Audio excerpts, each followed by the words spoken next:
Well, it's Wednesday, and that can only mean one thing. It's back. It's time for Submarine Wednesday on relaxing painting with dice and dungeons. So you have in front of you, in our non-studio workshop, parts that I've been working on. This is the never-ending saga, apparently, of the mess deck and bunk deck. And this has taken a long time because I had to find the parts and then shape the parts and then paint the parts, and there's a lot of little detail in it.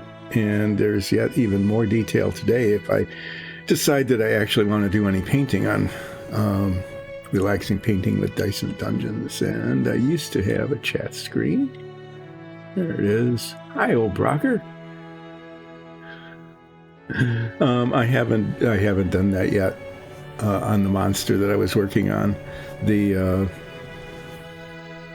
thing is now, I'll show this to you. This is what I was working on Wednesday. I got the base coat on the teeth, but I haven't done anything more than that.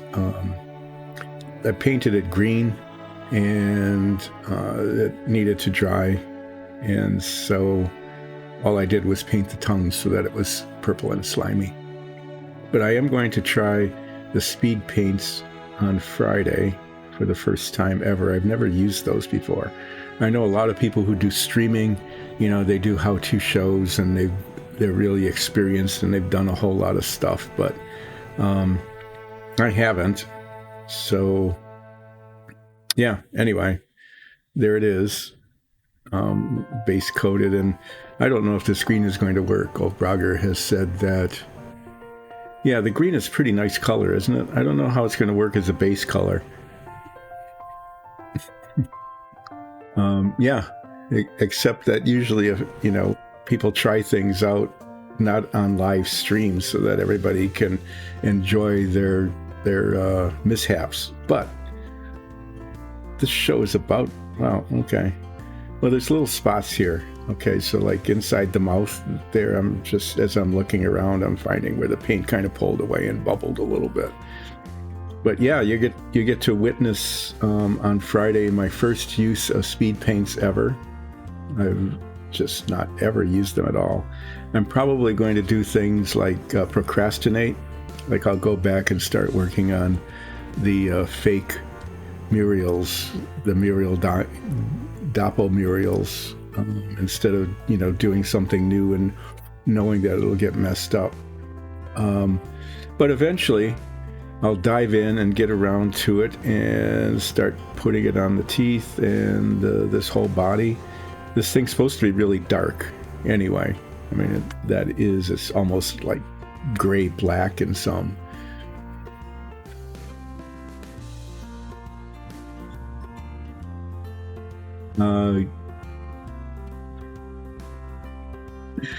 Yeah, I can do stupid stuff at least once almost every stream, right? Anyway, so the only thing I really like about this is I like the way the tongue came out, because it's supposed to be purple and slimy, and the pearlescent paint kind of worked on that. It looks like I'll be able to waste some time doing touch-up on the inside of the mouth where the dark red paint didn't cover. There's some spots that when you're looking at it, they're just really obvious, and the paint pulled away, and then there's a couple of little green spots as well. So anyway, I'll probably pull that out. So one of the things I was planning to do yesterday was to clean up the workshop here, not studio, but workshop. I was planning to clean it up and put paints away that I wasn't using and put pencils away that I wasn't using. There's little bits of debris that you can't see up here that are just sort of scattered around, getting in the way. I was going to, look at what I had done starting 2 weeks ago, and I very abruptly had to stop because travel plans got started because of high winds on the lake, and so I didn't do any of that. Well, I hope it's fun, and I hope he does well, but thanks for dropping in. Yes, you missed telling me to do a flip. Well, I'm going to try to be spending, almost this entire time of this stream not doing any painting, I guess, maybe. I don't know. I feel kind of tired today, and I think because yesterday, instead of cleaning up the workshop so that I'd be prepared for this, I did some yard work because it was a really nice day outside, and did some weeding and worked on the little fish pond thing that we've got, and staked up some plants. I don't know. I spent a good deal amount of time out there, and I crossed like 5 things off my to-do list. So anyway, so I'm back to the mess deck and bunk deck, and I'm going to get back to these after I do a flip for who, because the more things I can do other than working on this, the less chance there is of me messing it up right at the end. What can I flip today? I've got this tiny little bit of paint plastic thing. So the paint is coming off one of the paint brushes. It's a pretty good brush, okay? And I use it for a lot of detail, but it's made out of wood, and the wood got damp from going in the water or cleaning, and I've got this shard, and this shard has a little bit of writing on one side and not on the other. It's curved a little bit, so it might work like a heat shield kind of thing and always come down this way, or it might not. We'll see. Came up print side up that time, and print side down. So here's the tiebreaker, and print side up wins. So there's that. Anyway, yes, back to this. This is the mess deck, bunk deck, which has been the subject of Submarine Wednesday now, I think, for like 3 months or something, because of all of these little parts, all these tiny little parts, all of which require detailed painting, most of which I'm not terribly good at, but it's coming out to be adequate. And as I have been, that's become the theme of this stream, is doing things adequately. I'll have to remember that word at least. And this is coming out adequately. So I'm going to start going through this. This is the massive set of instructions. If I ever finish this, oh, hi. Yeah, this is the instruction sheet for the submarine I've been working on. Isn't it cool? It even shows you how to paint it. They've got detailed painting instructions. It points to a couple of things and says paint them white and paint something green, and it doesn't tell you anything about anything else. So I've been using the box top as my color guide. Anyway, yeah, and this is my color chart. It's very nicely handwritten. It's almost legible. So the submarine has, despite the fact that there are 5 colors on the painting instructions,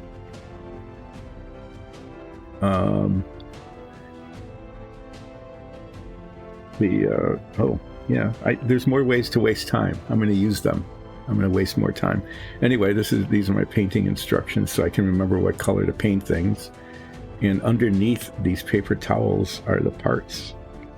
But I'm going to read you the instructions first about painting your model. Okay. Essentially, it's not just like your model. It has been molded in the authentic color of navy gray. But it's recommended that certain small parts be painted to provide additional realism. Like the submarine is sort of realistic in some places and not in others. So if you intend to paint your model, and you don't have to, you can put this whole thing together by just sort of slamming the pieces together and squishing them together with cement. In fact, one of the 3 kits that I bought, that's how they started it. They didn't paint anything at all. You're supposed to fully examine all the steps in the instruction sheet for pieces that require decoration. And if you followed the instruction sheets, hardly anything would be painted at all. So yeah. So yeah, complete the painting before assembly. Don't get paint on the parts where you put the cement, because the cement dissolves the paint and makes it run and makes a mess. Use only enamel paints and allow sufficient drying time. Recommend that they use a small artist brush. And the end of a toothpick for minute detailing, such as the rivet heads, etc. Yeah. So yeah, there's like tiny little painting instructions that say paint the tabletops white and the chairs green, and then you're supposed to use the end of the toothpicks to highlight the bolts on things like the door as well. I'm not doing it quite like that. Anyway, let's see what we've got here. Yeah, so you can see that that was the super unveiling of the day. Is that in fact on Wednesday 2 weeks ago, before I had to leave, I got these tables and all these tiny little chairs put into place. Okay, and the chairs are a little shiny, like they should be, because they're covered in authentic navy leatherette, and the tables have, I don't know, like porcelain tops or something. Most importantly, the coffee urn is in place now, and yeah, here's some of the toothpick detail. I didn't do the bolts on the door, but I did the window and the handle. This is where the meat goes. There's hanging meat. I got that detail done. Now I need to detail the shelving on the cold storage room. Oh yeah, and I got the bookcase done. It came out adequately, not perfectly, but adequately. And the alarm, not the clock, that looks like a thing that'll go. And then I just I didn't highlight the hinges or handles on the lockers. They're just locker color. Anyway, what I was going to do before I was so rudely interrupted by a change in travel plans was I was going to get these pieces installed. And in fact, they do get installed there, like that, and like this. But I didn't, and then they come together like that, and you can see that creates this like crack there. And I'm going to, after this is all cemented in, and the parts need to be fit because it's not going down all the way to the bottom. None of these are. Lovely. Good thing I checked that. I have to decide whether to fill in that crack or not. Anyway, I'm not going to do that today, because those of you who have watched this more recently have learned that the liquid cement doesn't come out of the applicator. So I'm going to have to do some filing and trimming on these things before they're installed, because they don't fit all the way down into the slot. So I'm just giving you a preview of the kind of thing that I'm going to have to do some point in the future when I actually put together all of these things. But what I've got today, yeah, I even got this doorway done, where the inside of the doors are white because they open up into the storeroom.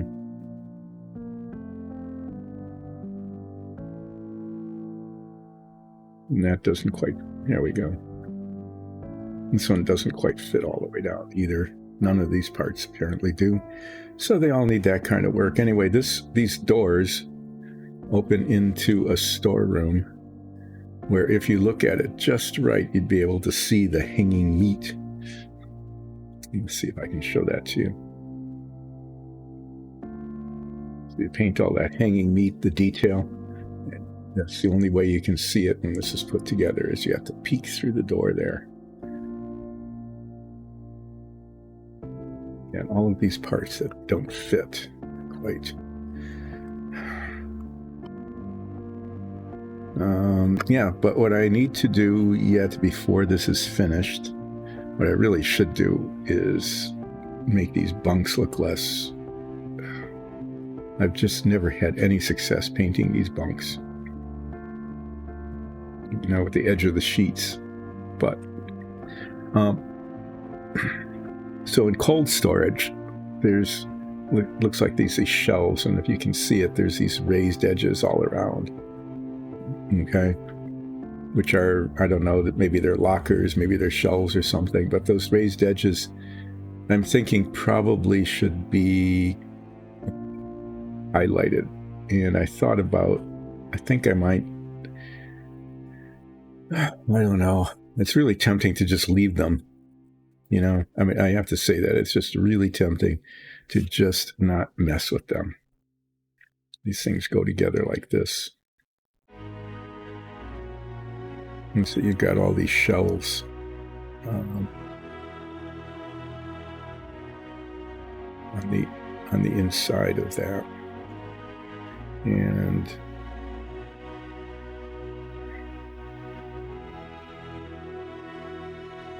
did I forget something completely? No. Okay. Sorry, I need to look at how this is put together. Because I think I didn't paint something that needs to be painted. I'm not sure though.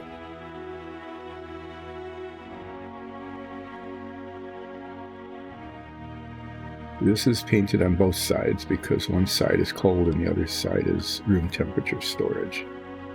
Okay, and this goes like this. And then there's a kitchen, part of the kitchen that goes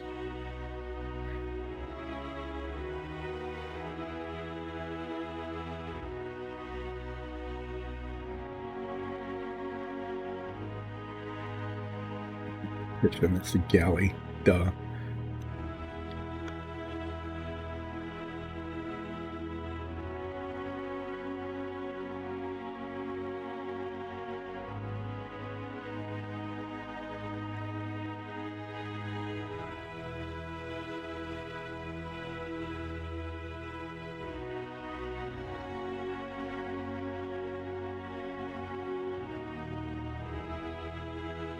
Am I not getting these parts in right?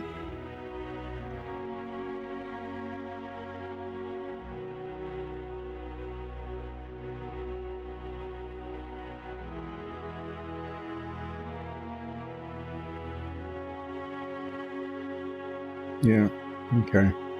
Yep, I totally messed up. So these parts are just sort of sitting in there right now. They're not completely put in place, right? Just to show you how they go. A lot of detail there that I'm going to mess with, but what I'm suddenly realizing is that when you look at the inside of this side of the kitchen part, actually shows as part of the cold storage. It's this weird little alcove in the back kind of thing. I can get these in without cementing them. Okay, it's this kind of weird little alcove that goes back. But if you look through the door real carefully, there you go. I have 3 sets of pieces because when it's hard to find a complete and unassembled version of this model. So I bought 3 of them, and so far I have actually had to use one of the others for spare parts because the ones that came with the kit, the main kit that I'm working with, were really badly warped, just really badly bowed. We probably could. Yeah, I mean, why do that when you can just open up one of the spare kits, right? Okay, well, what I know I need to do today is this particular piece of the galley.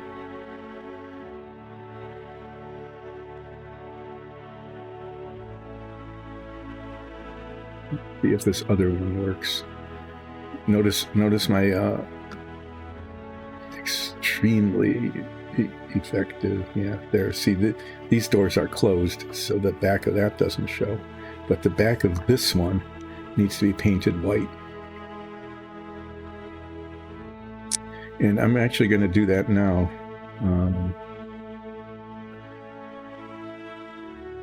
And this also has one of those horrible circle indentations that needs to be cleaned up. So, apologies to everybody while I do something that I should have done probably weeks ago. But as I was putting the pieces together, I wasn't completely attentive to everything that was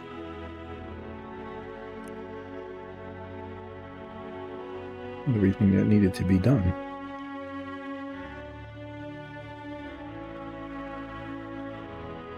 So if you wonder what I'm doing here, is there's these circular mold marks on a lot of the pieces. And those are not authentic navy circles. And some of them show. This one actually probably won't show, given where it's located behind a closed door, but you know, just in case. I'm going to paint this white, and while this is drying, it's going to take at least 2 coats, I'll say that. While this is drying, I'm going to make an effort to use a very fine-tipped black felt tip pen to... Okay, that's probably good enough. To do the shelving detail on here, on these. Was that off camera? Yeah, great. It's just going to be that kind of day, you know? Sometimes there is a day that is just going to be that kind of day. And this is one of them.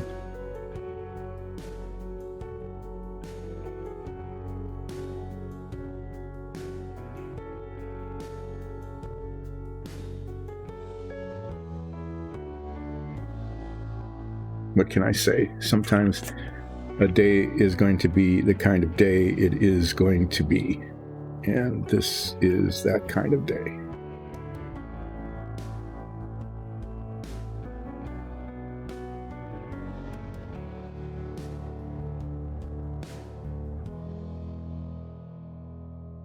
I'm just putting these pieces together again, just so once again, okay, yeah, it's just from here back. Ugh.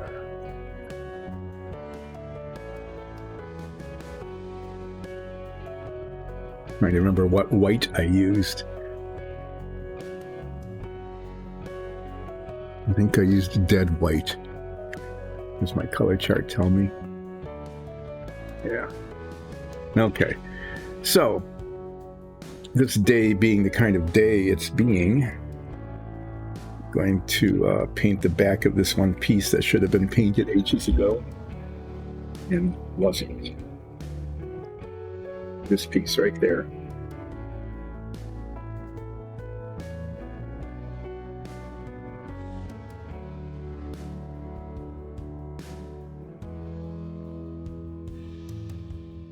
At least the hanging meat turned out okay. Looks, it's not green and moldy anyway.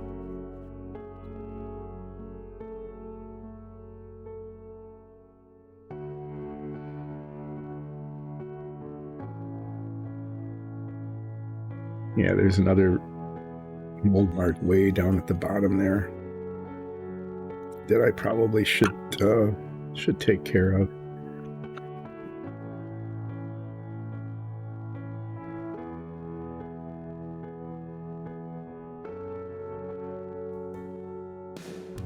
It's on camera, right? So I'm going to rub all the paint on.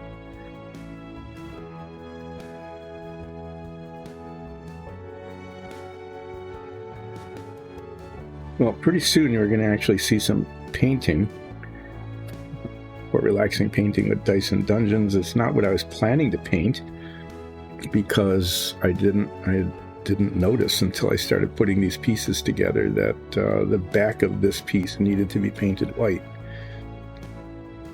because it would show, because it's behind these open doors.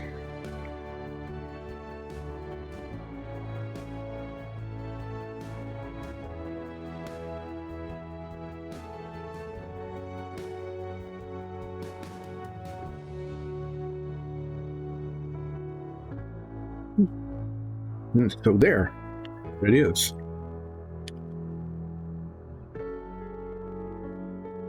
Let me use an alligator clip. My handy dandy alligator clip. Custom made of wood with holes in it.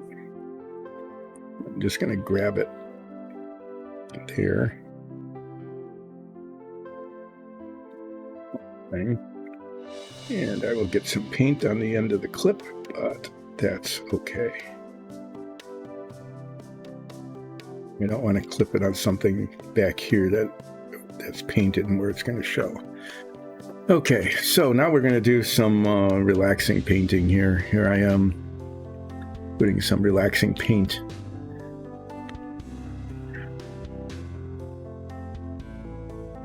Put it up here where I can spill it.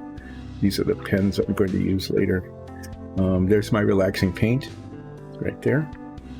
And I'm going to apply this relaxing paint to this relaxed plastic.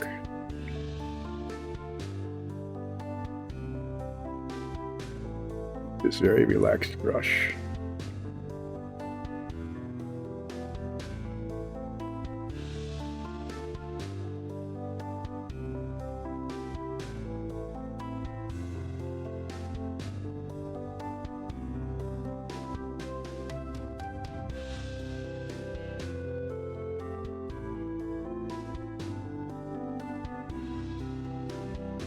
And this very relaxed paint apparently is very thick and viscous, and it's not leveling very well.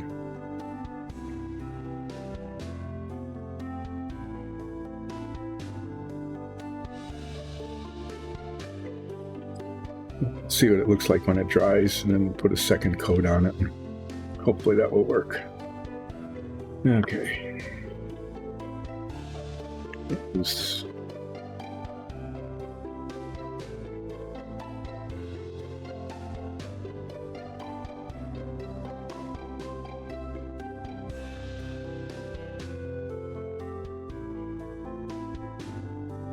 I'll be putting on head magnifiers here because the little tiny little bits of things on that piece that need to be turned black so that they highlight the shelving.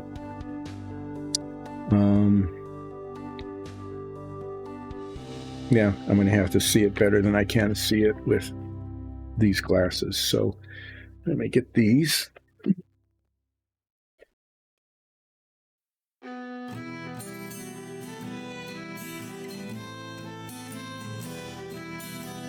Everything is going very slowly today because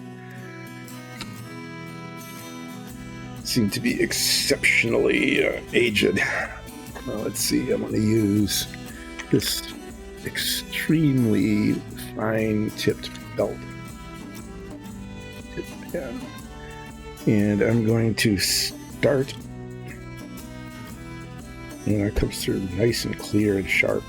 Very nice. I'm going to start on this one. I'm going to start on these little verticals.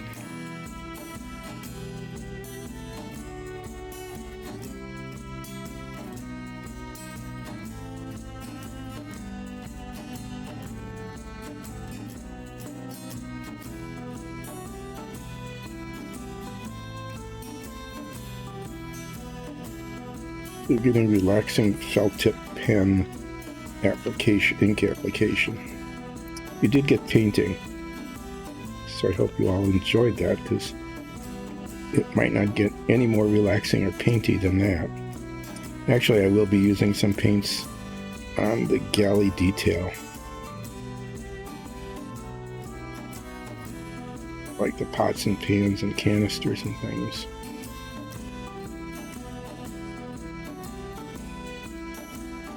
Okay. Do it. The other side as well, just to make sure the lines are even.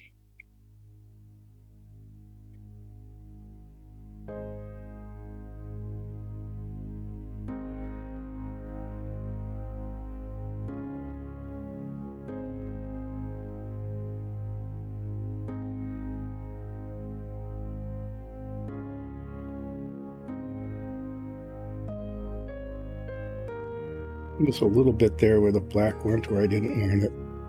I might try to touch that up with a little white paint after this dries. We'll see. Now these are much thicker lines, these other ones. And I have a slightly thicker felt tipped pen that I might use for those, just because I think it'll cover a little better.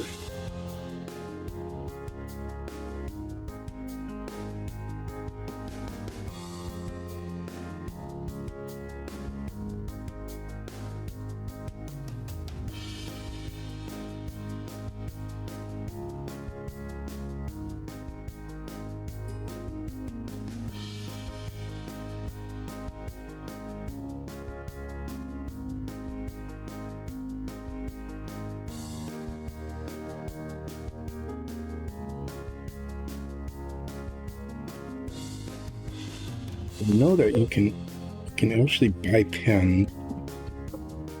You can buy pens and use them with paints so that you can get different colors.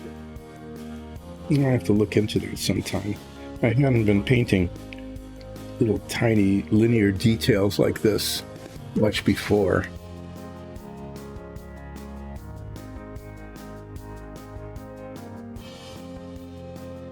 So this is, I hadn't done this kind of thing much before. So.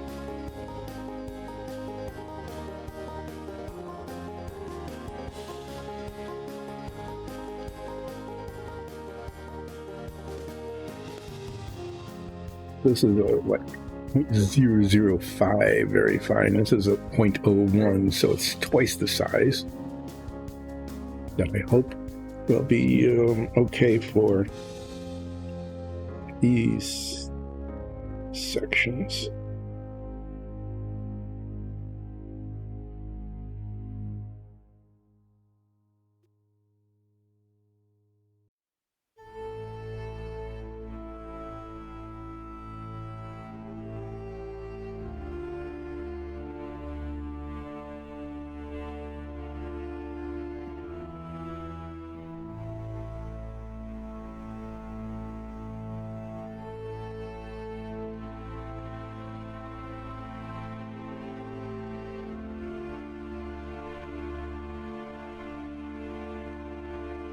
Okay, well, this isn't going on perfectly, but it's going on way better than if I were trying to use a brush.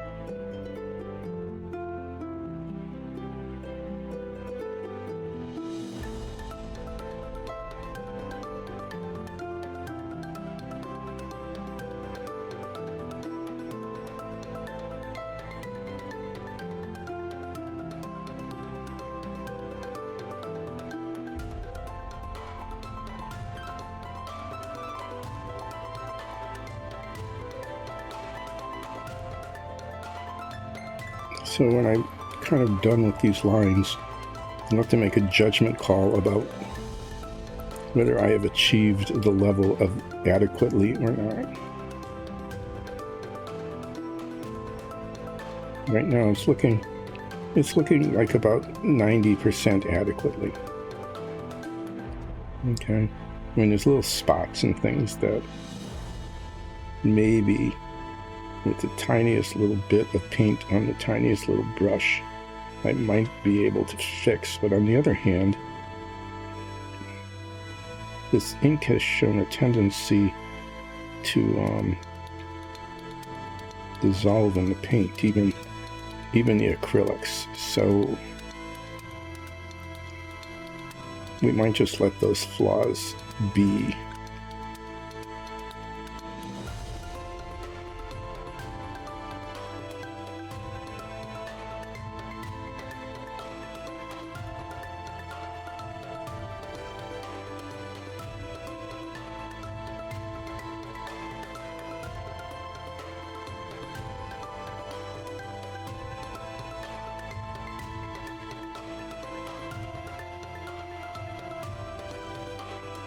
This probably would have been going better if I were like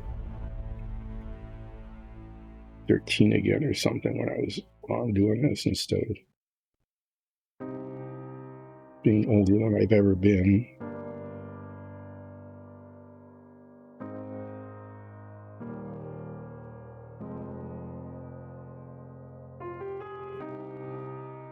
There, let me look at it. I think when it's installed, that's going to look pretty decent.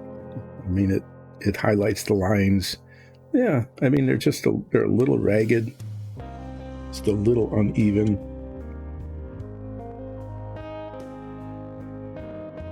But to try to do more, I think would be a mistake.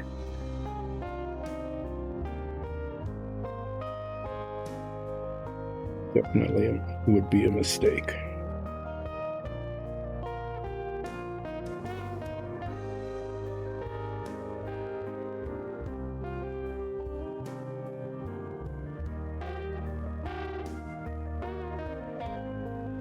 I'm hoping that when I'm going to use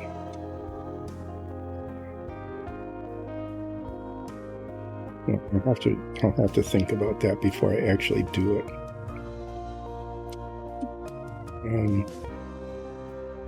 In the galley, there's like on the stove and things, in the cabinets, there's little raised edges that show like the cabinet handles and the edges of the cabinetware and that kind of thing. And in 1960s kitchens, it was common for those to be red. I'm talking about like home kitchens, right? Like you get these white cabinets with red edging on it.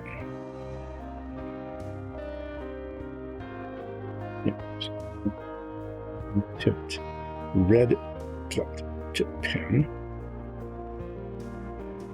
This one, not the 0.005, but the 0.01 kind of level. I was thinking, the submarine was made in the 60s, the early 60s, that it might be kind of fun for them to be red in the galley as well, just like in home kitchen. So, the detail there is it's not raised as high as this, so it's going to be more challenging.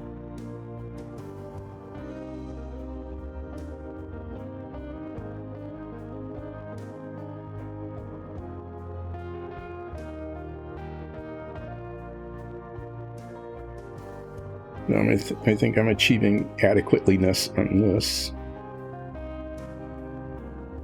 It's not beyond adequate, but it's adequate.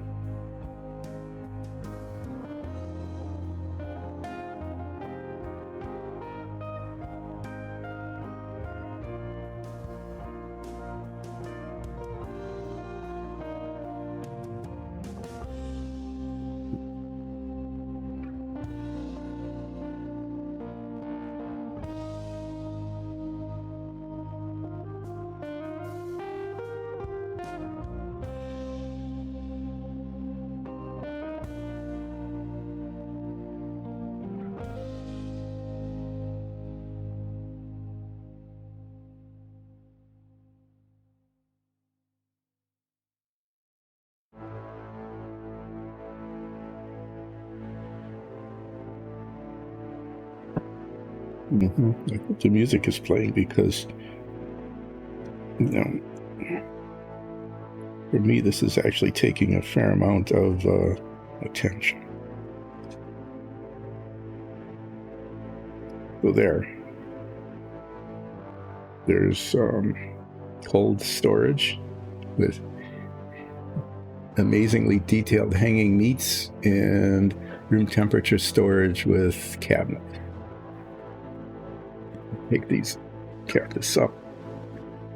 Let me take these off for a second and see how that white paint is doing that I put on the part that I needed to paint earlier.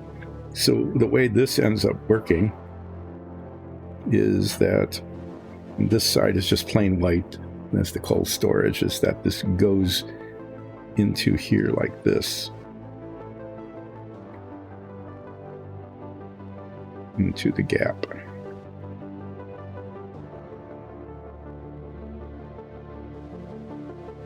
And then you've got a room full of shelves or cupboards or whatever they are.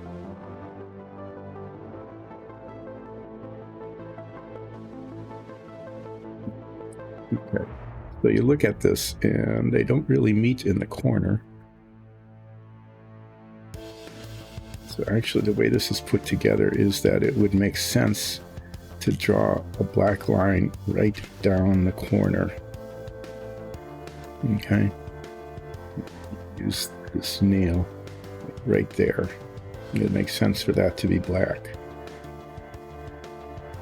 The raised lines don't go all the way to the edge, so I colored in the ones that show, up to the edge. But the way this is put together is that you end up then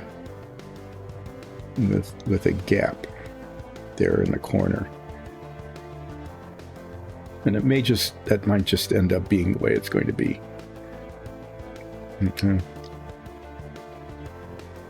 The alternative, this is something I'm not sure I would do or not, would be to take the pen and make that black right along the edge here. It is to say, draw a line right along here in black. That would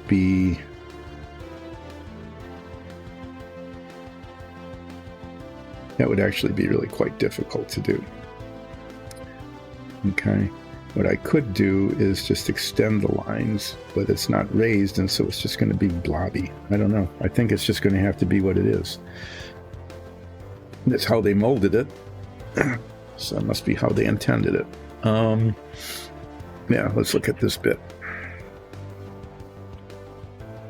Yeah, that didn't level at all.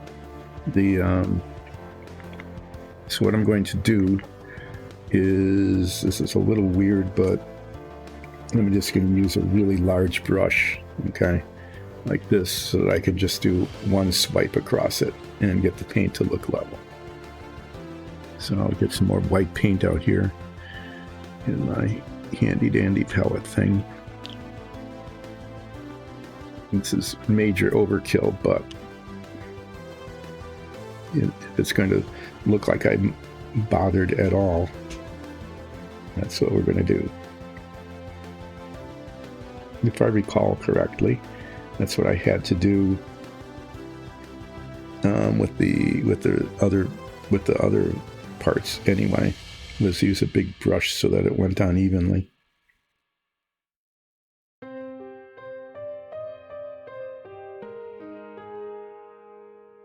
Yeah, no, it's got ridges on it, but that's fine. We're just going to pretend that it was molded that way, that was the intent, because they're fairly evenly spaced, so it's like textured.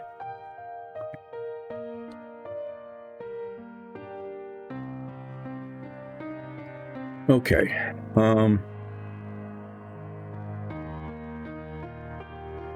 Having successfully made adequately looking shelving in the room's temperature storage area there, I'm going to start working on the galley. And I'll just use this part to begin with, just to show you what we're looking at. It's really kind of hard to see, but the edges of there's like, is it focusing maybe? Maybe. Like there's these drawers here, and there's raised edges around them. There's cabinet edges with little dots for the handles. I'm thinking that it would be kind of cool if those were red. Like all these little partition things were red. And then up above here, we've got pots and pans. I'm going to try to paint those a metallic color. There's a sink with a faucet. Some cabinets up there. I'll try to do something with those. I don't know what those things are going to be. I might say one is a cutting board and one is something else. So I'll make up colors for them. And then these are on the sides, and the sides have the same sort of raised edges around the cabinets. And then there's like canisters of flour and stuff like that, I guess. The shelf with something on it. And there's one on the other side as well. The one where the paint is drying. So I'm going to try to do the red thing on these. I'm going to start with this one. Just the cabinet edge here. Cabinet edge here, and the little dots. And if this doesn't work, what I'll probably do is I don't want to lose the detail, but I might take the paint off or reprime it. I'm really not sure how this is going to go. I've got this pen with this tiny little point on it. It's not tiny, it's like the size of the larger of the two black pens that I was working with. But if I'm going to do this, I need to get it started and see if it's even possible, right? I'm starting with this one because the raised edges are a little bit higher than they are here, or at least they appear to be.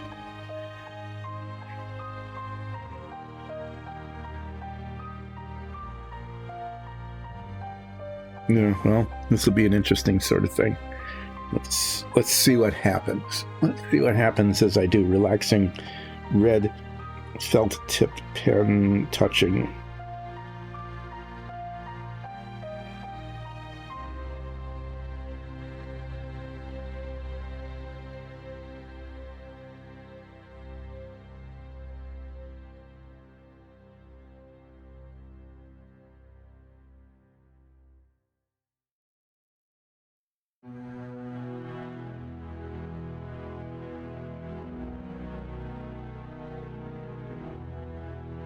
It's a little ragged, but not awful.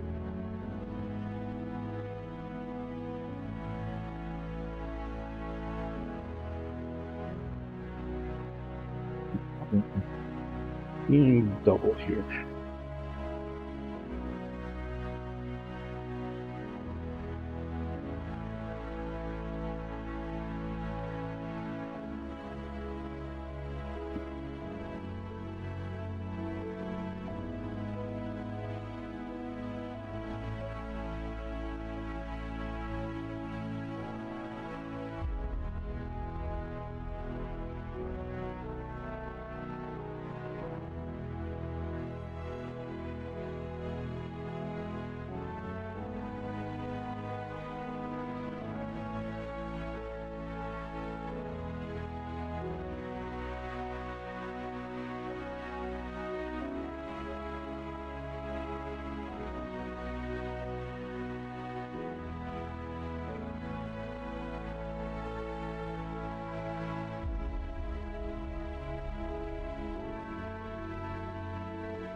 Okay, so that's the impression I want to give.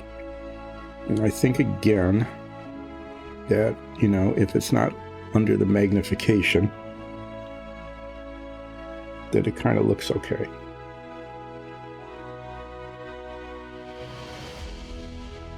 It's shining, and that's kind of nice. I don't know what I'm going to do with these things in the back. That'll be later. Okay, let's try the big one.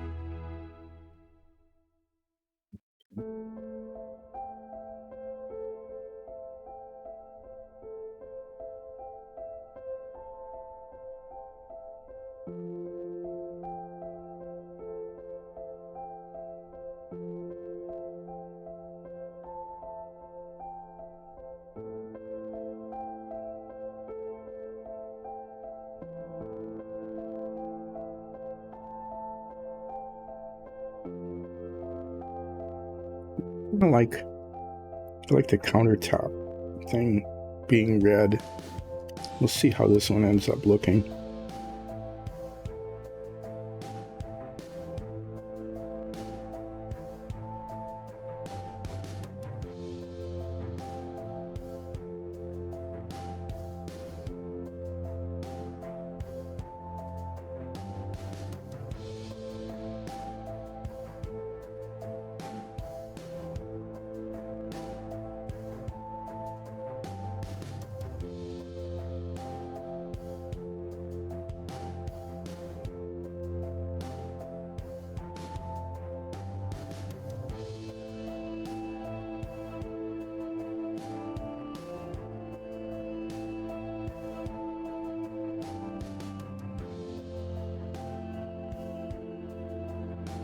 Yeah, it looked good, and then I messed up right at the top there. I'm going to have to do a little touch-up on that.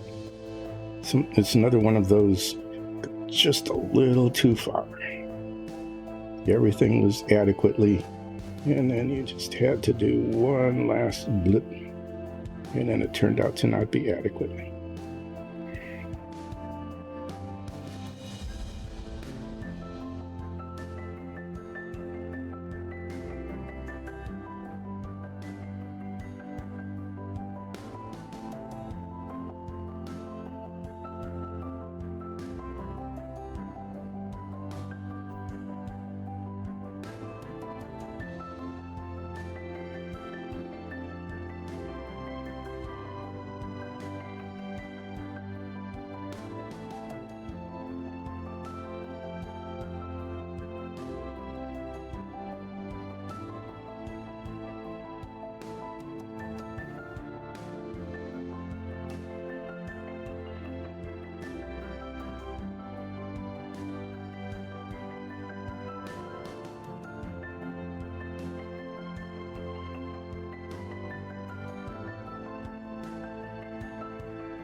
Okay, so I'm seeing there are two blips here. One is there's a little leakage down here that I'm probably going to try to touch up, and the other is up there, and that's the more important one because that's the more visible of them.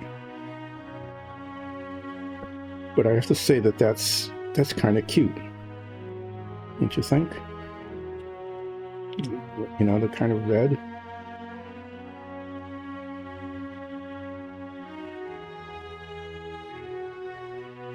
And what I should do is these cabinets up here should get the same treatment. I'm gonna try it.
Didn't work quite as well because I got the tip of the pen wrong, but I might be able to fix that. It's just the red got too far.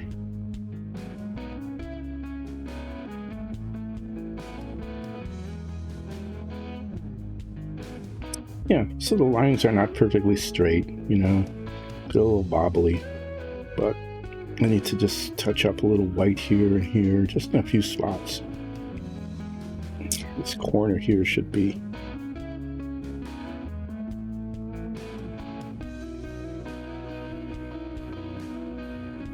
But it turned out, I don't know, I guess it turned out about as well as I could expect it to. You know, at a distance, it looks pretty nice actually, without the magnifiers. The cabinets on top got a little baby. So now I need to do this one, you know, where the back was painted.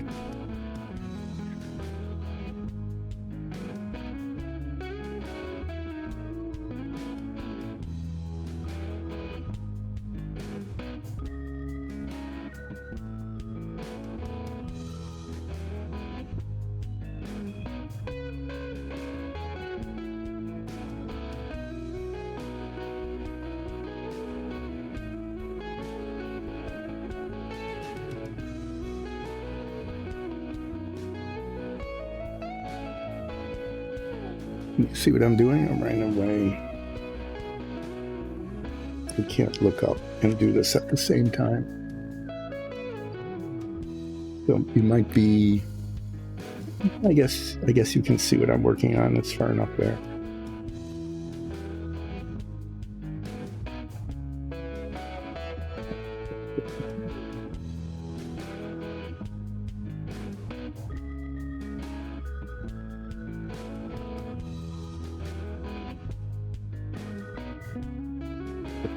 Got going and it really went. No, it was not good.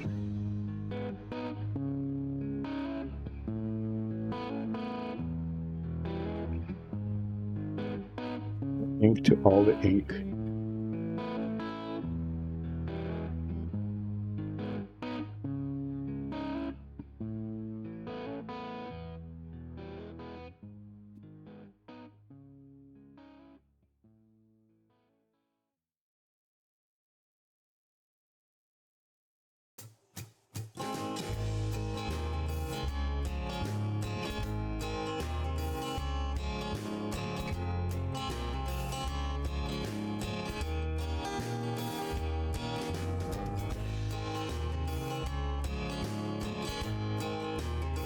Okay, I'm going to need to let this dry. Then I need to do some white touch-up. Just, you know, just in a few places, do the best I can to get the serious flaws fixed.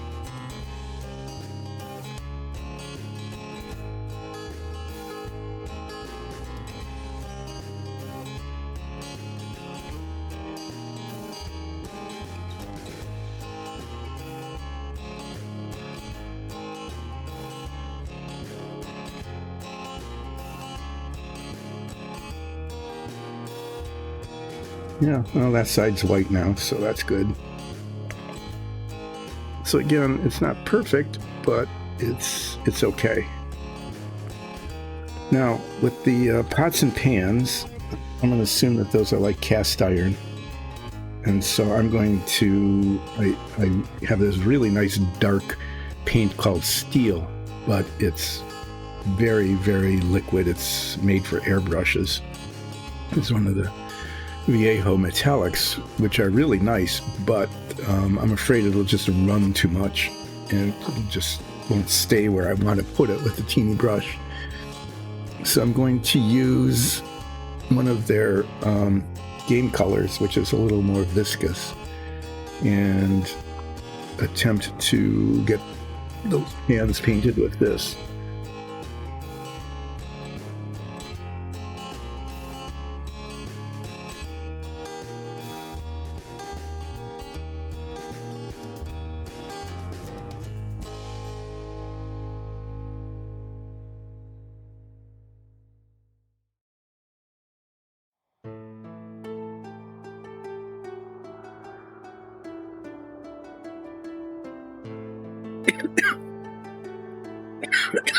Excuse me.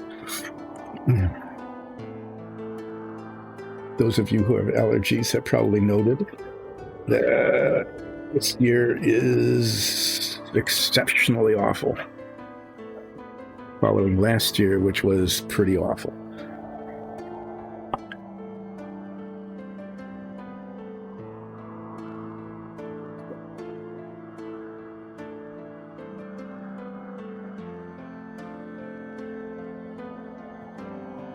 You know, way too much.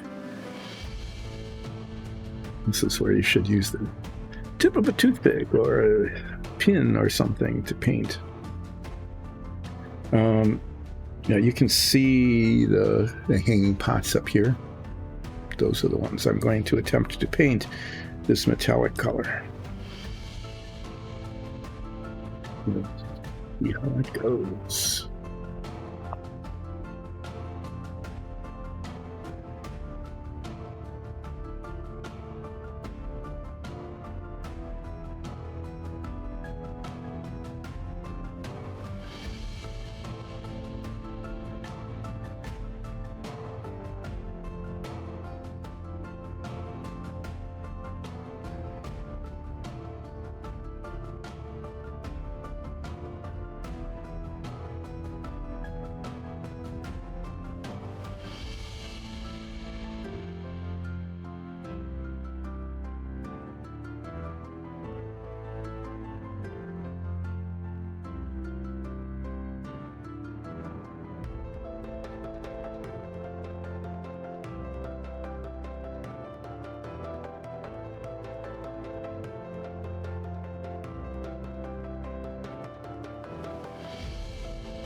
To silence of the pans.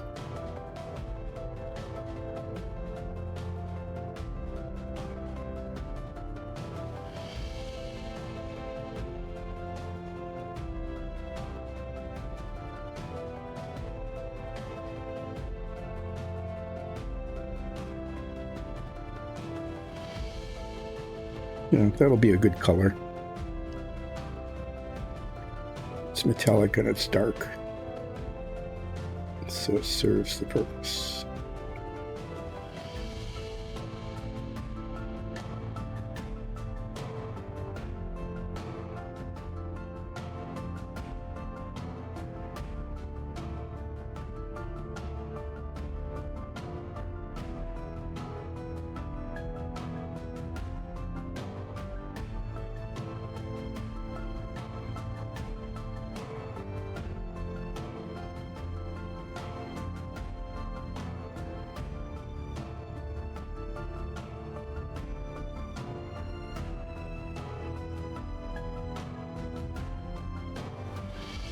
This one could probably be copper.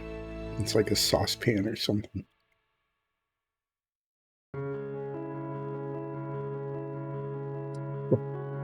Gonna get that ambitious.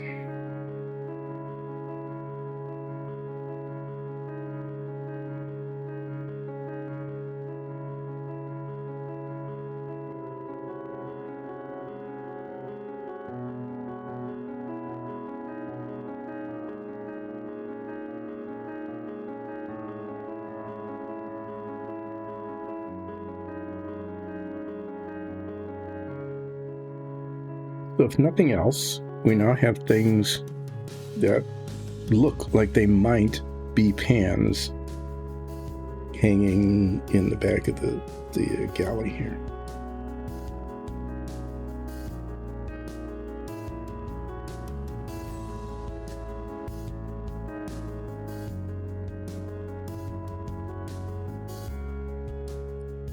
Some cupboards that are just slightly flawed.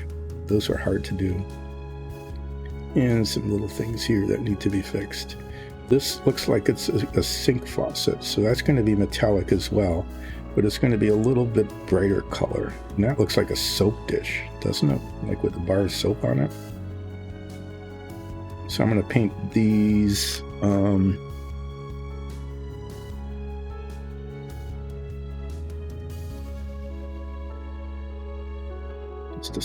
this is where it goes. Just one little spot that needs to be painted, and that's where it goes everywhere.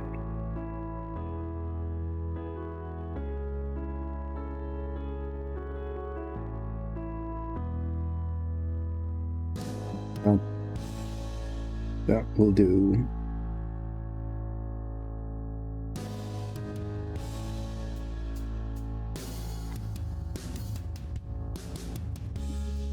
Success.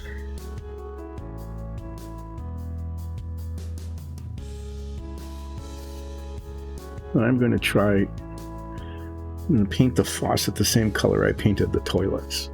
That makes sense, right? And what color would that be?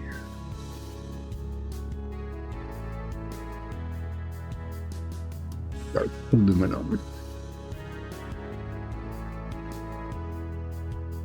Maybe I'll paint, no, I want them painted a little brighter. Or aluminum.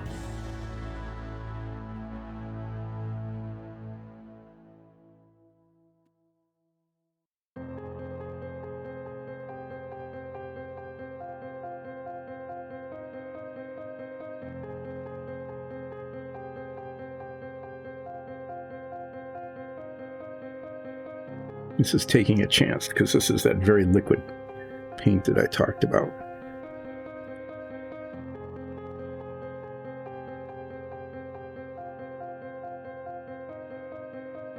I have to be really careful with it.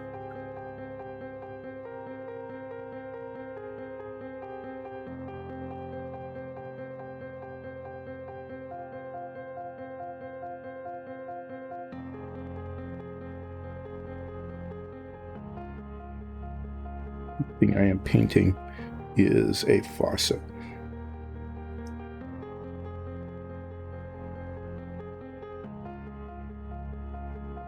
Or an imaginary sink. If they were really good, they would have molded in a little sink bowl as well, right?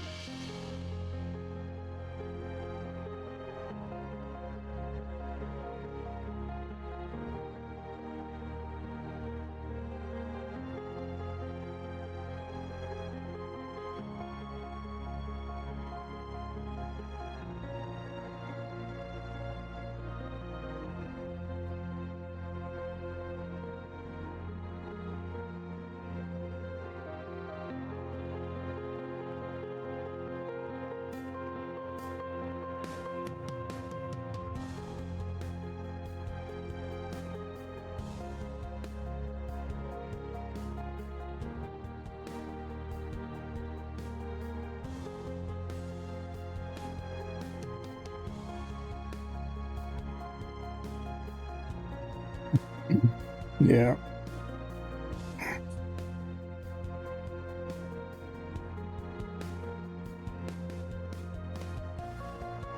This is like a too bristle brush, so it doesn't hold the paint very much.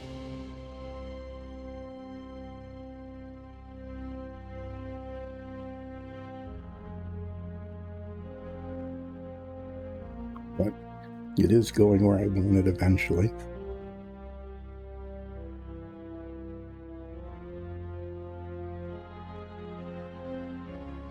You're only going to see this face on, so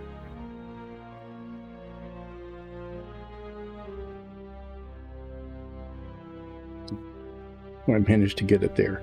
Moving the brush up to it, right? Classic move. So this is a soap dish up here. And I'm going to just paint that the same shiny kind of aluminum color.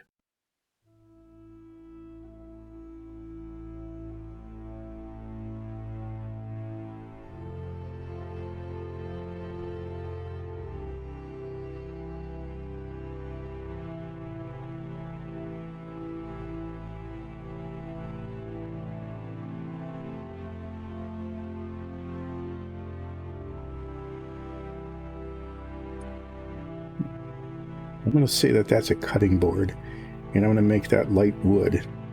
I have no idea what that is. Some sort of bread box kind of thing.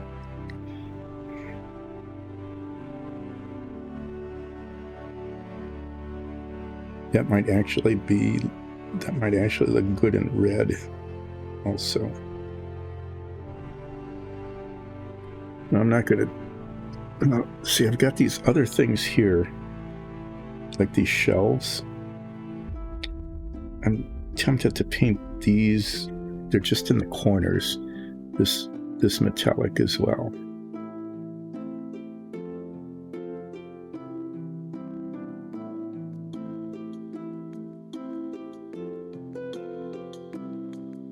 Because I don't know what else to do with them. I'm not going to paint the box on top, the metallic, but I'm going to paint the shelf metallic.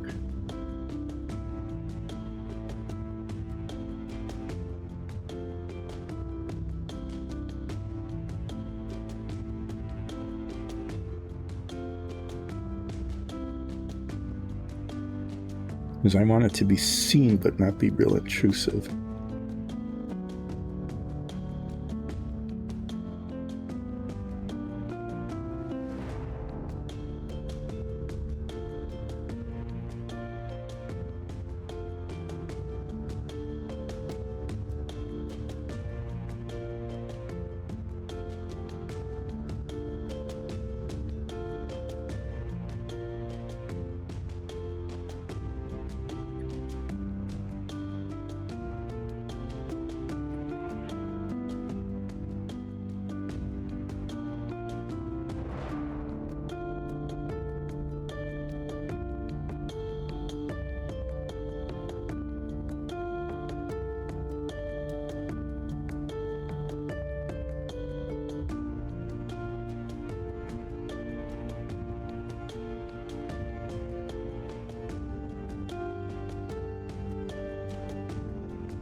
Oh, hello, spider. Now I got to see a spider.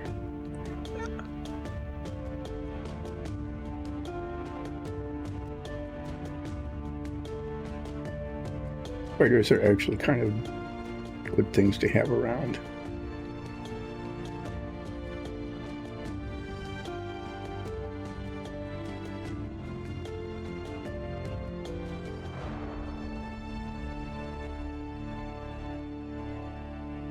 Okay, well, that's adequately as well. I'm going to save the white touch-up until I get all this stuff painted. Various and sundry little colors, because some of this might splotch as well. Now the cutting board. I'm going to find a good color for the cutting board.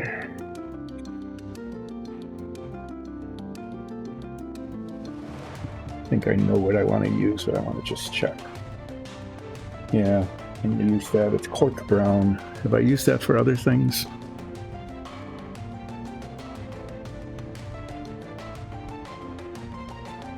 Yeah, the mechanical floors.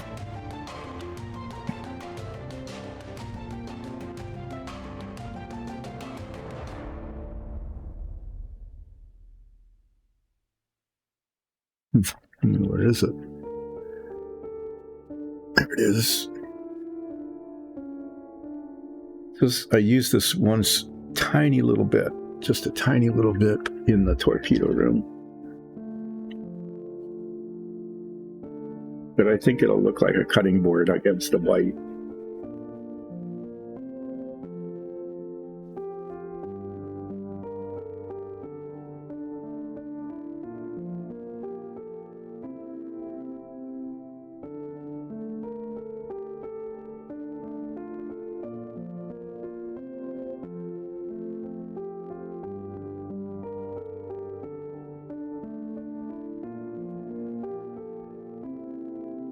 And what I'm talking about is this piece right there.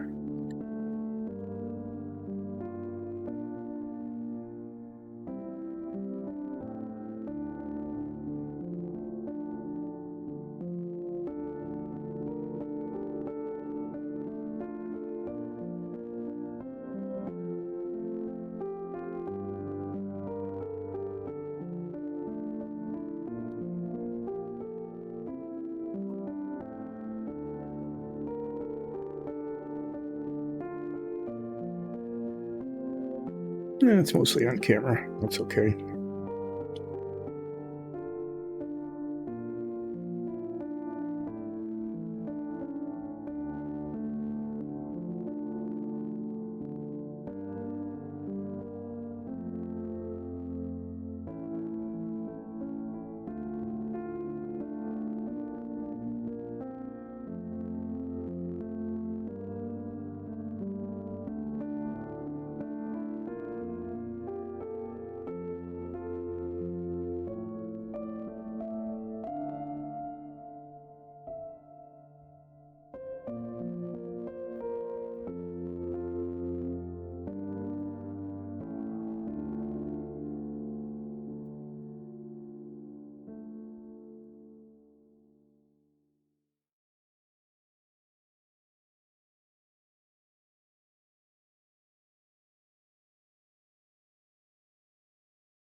I'm trying to get the line in the back even and get the corners. Okay.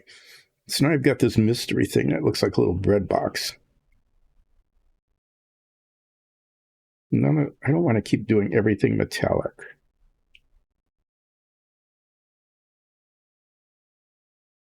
I'm not sure what to do with that. There's another one here that's a little bigger. Thinking of actually, I don't know. I'm not sure what to do with that. It's weird. Kind of a weird thing. It needs to be a color.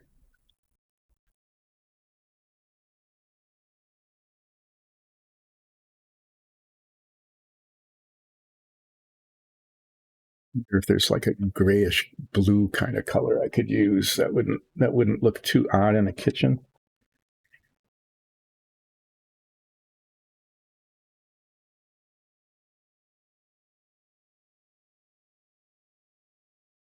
With medium blue. It's kind of a dark blue color.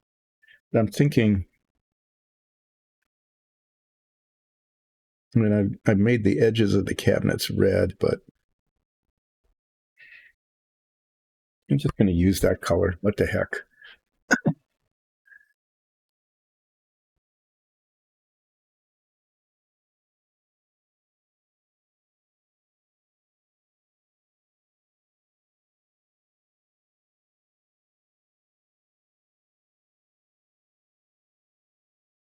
No, just a little spot of color in the galley.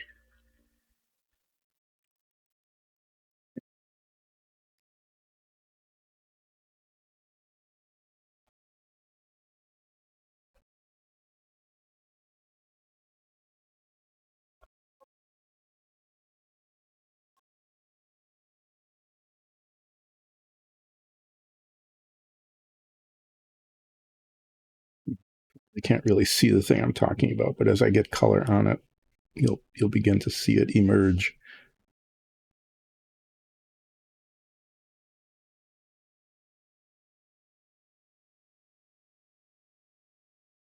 It's kind of this round top. It's like a flip open bread box kind of thing.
You're going to be seeing it at this angle from the front. That's all you're going to see, like that. So I think that looks okay. Now there's a bigger one here. I'm going to paint it the same color just because it looks like the same sort of thing. So it's going to get the same sort of treatment.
Trying to get a straight line with ancient hands. I have two opportunities for wiggling. One is the hand holding the brush, and the other is the hand holding the piece. So, see how this goes. Just need to get a straight line across the bottom here.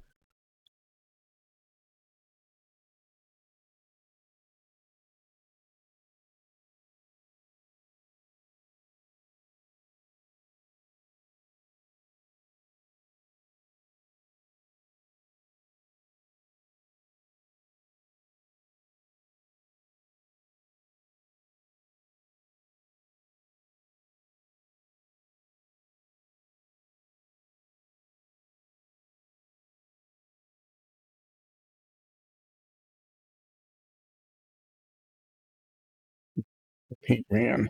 Okay, I'm gonna have to try to touch that up.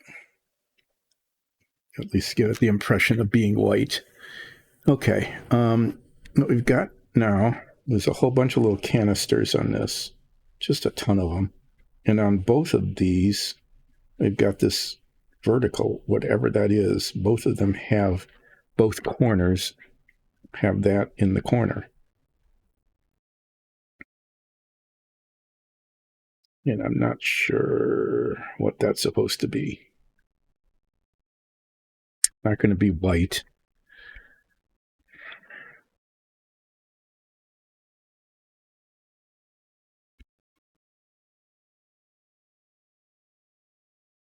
I'm going to make it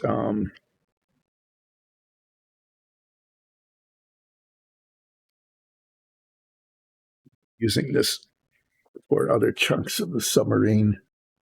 It's kind of a beige color.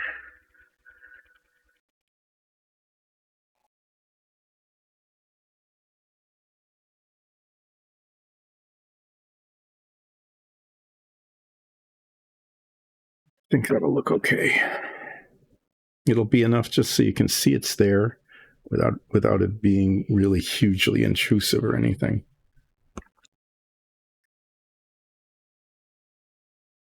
This little bit up here that, again, you probably can't really see until I get some color on it.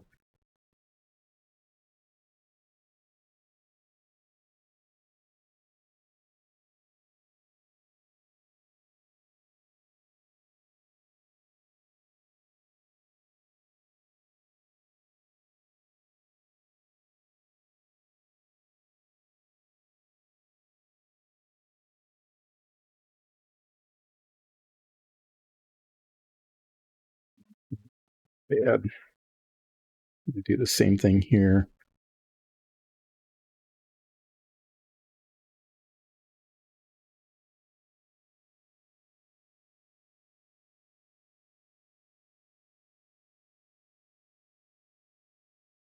I just want to make, I'm not sure what it is, but whatever it is, it's sitting on the shelf. And you might as well see it because the designer went through the trouble of putting it on. Okay, so this one is mostly done. I need to do some white touch up along the edge there and along the bottom there once these paints dry. And then there's a little spot down there, so that needs white touch up. This one is done. This one needs just little spots of white touch up there and down here, and then I need to do something about the cabinets along the top. But otherwise, oh yeah, and where I got the paint here on the countertop. So that one needs touching up, but it's mostly done. This one hardly needs any touching up, but I've got all of these canisters along here.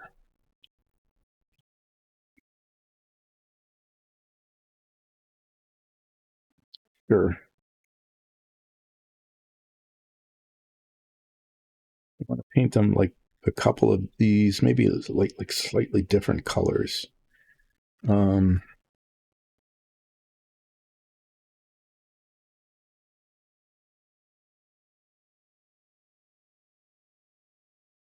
Tempted to paint them different metallic colors, like dark aluminum, chrome.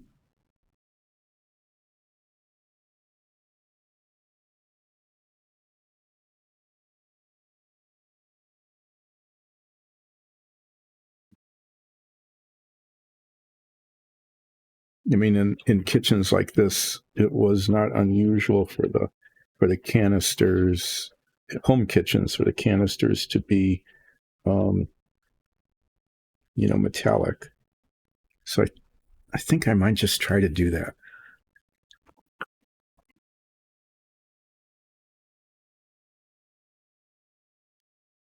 I want them to contrast, so I'm going to use something really bright like chrome. And I know that was out before because I used it. Like a couple of them will be chrome. A couple will be the color that I use for the pans, kind of that. And then I want something kind of intermediate, just plain aluminium, I think.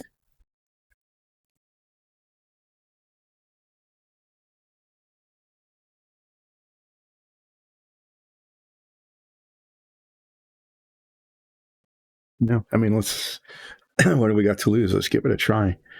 Um,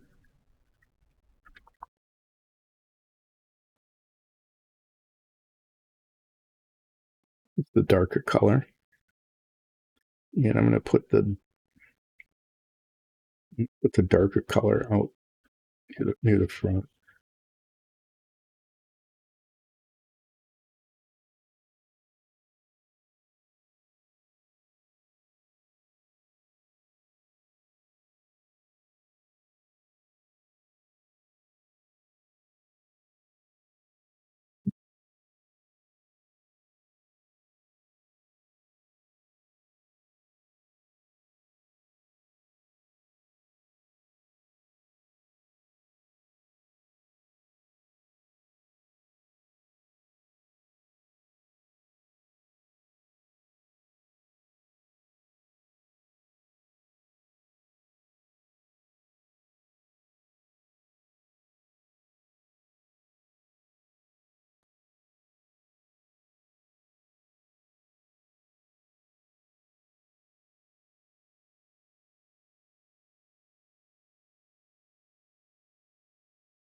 Just a little bit of white touch up along the bottoms will be necessary.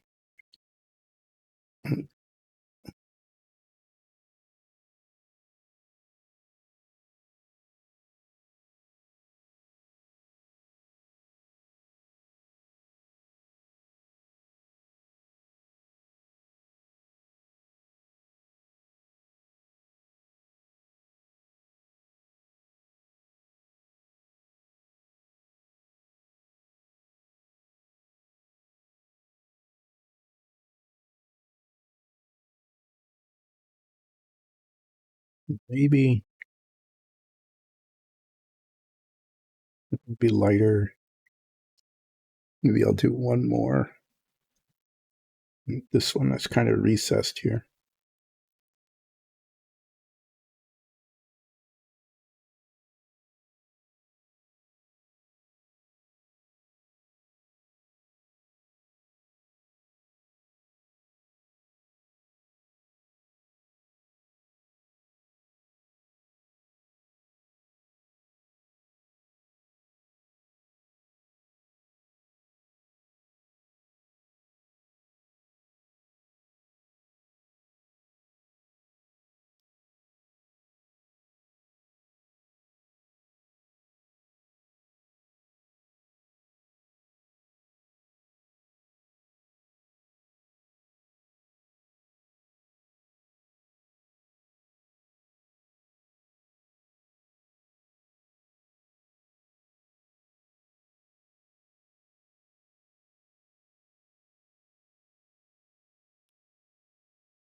Yeah. Okay, close enough. Sorry, just getting like overly compulsive about tiny little canisters on a shelf. What can I say? Let's do the really shiny one next. Let's do chrome.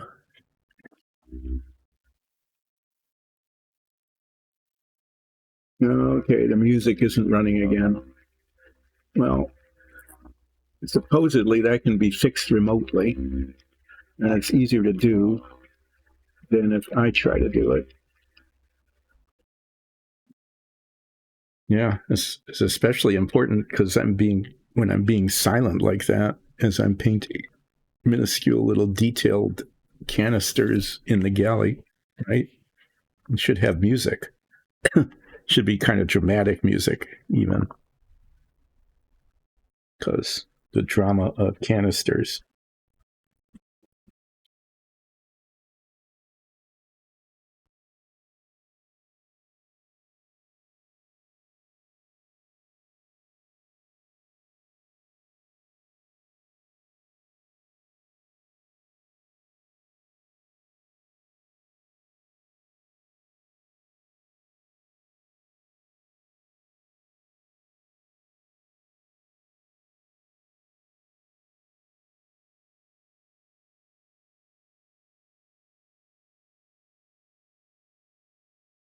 Is this way down the corner here?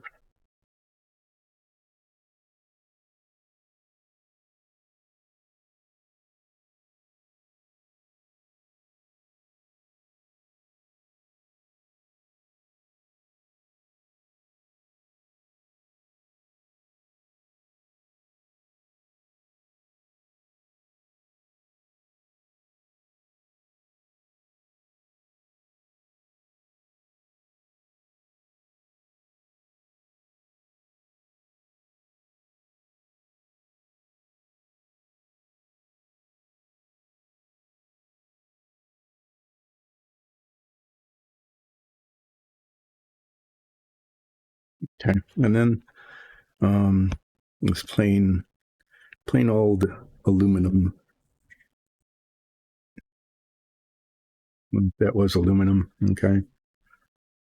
I need a slightly darker color. I'm going to use the same color as I used up here. The duraluminum.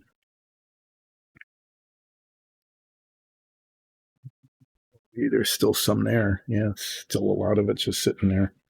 I might as well use this since it's just sitting there, hanging around, being duraluminum-y.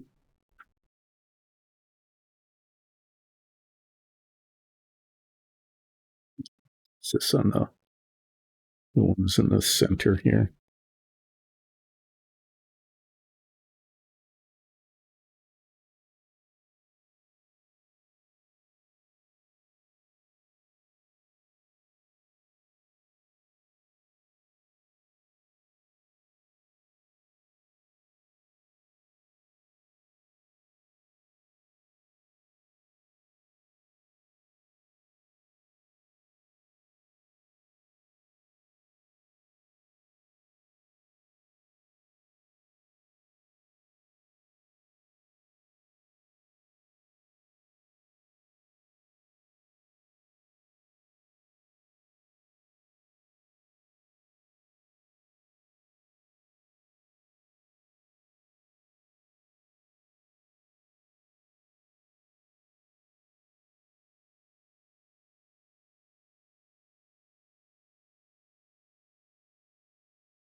It's kind of a nice color. I like the contrast. I think that's working.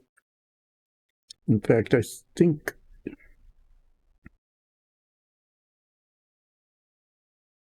it's really kind of bright aluminum down here at the end. It's hard to see. I'm just going to use the same color there, just so you can see a little better.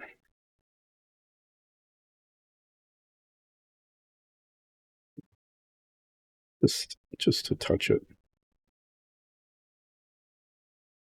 Okay, well, now you've got canisters in the kitchen, metallic canisters. They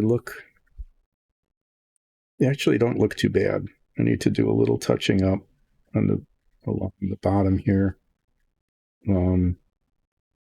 Whatever that is up there, it's brown.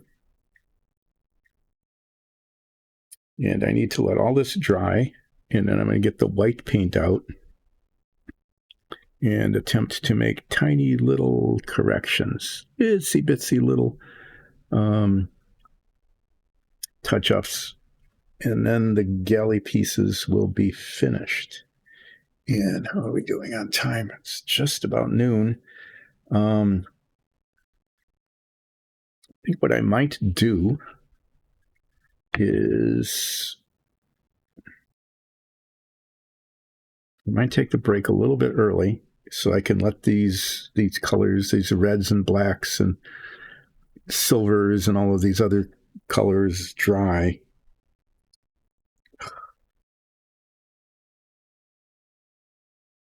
Yeah, always look because there's a spot, just a spot on the top where the paint pulled away a little bit. And it's one of those places where you can see it.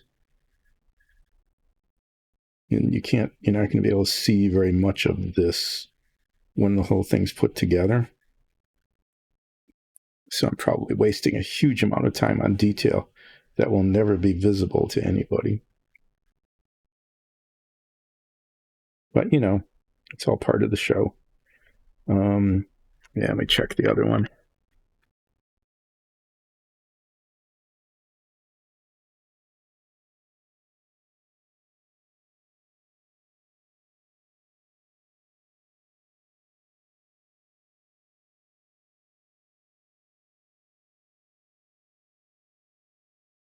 Yeah, this is hard. This is going to be almost like completely invisible once the whole thing's put together, which is probably why the painting instructions just say white, right?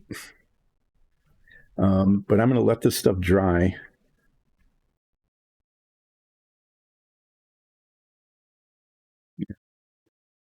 When I get the white paint out, I'll probably put a third coat on there.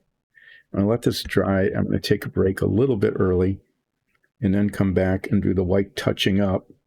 And then I'm going to make a decision about whether I want to try to cement all of these pieces in. They are going to have to be filed down in order to fit because the little tabs are a little bit too big for the slots. That's typical, but after painting, a little paint gets in it, and especially in the very, very corners of the tabs, there's a little paint built up there. And so I want to make sure that they fit well after going through all of this detail and all this other stuff. I want them to fit well. But pretty much if I get the white touch-up done, I can, all of these pieces will go on here. And that would actually be huge. It'll be like I'm done with the mess hall and galley. And I think it's coming out okay. I kind of like the red. I kind of like the red edging on that. And it turned out to be not terrible. Okay. I mean, it's not perfect. I would say it's like this is a B plus, maybe a B minus in terms of how it's looking, but it'll give a nice impression, especially if I can get the white touch up on some of these spots that are obvious. I think the bookcase came out okay. It gives the impression of books on a shelf. That's important. So yeah, I think after break, I'm going to do the white touch up, and then I'm going to start fitting pieces together. Just getting them to work. There's like weird things, like the meat needs to hang on here.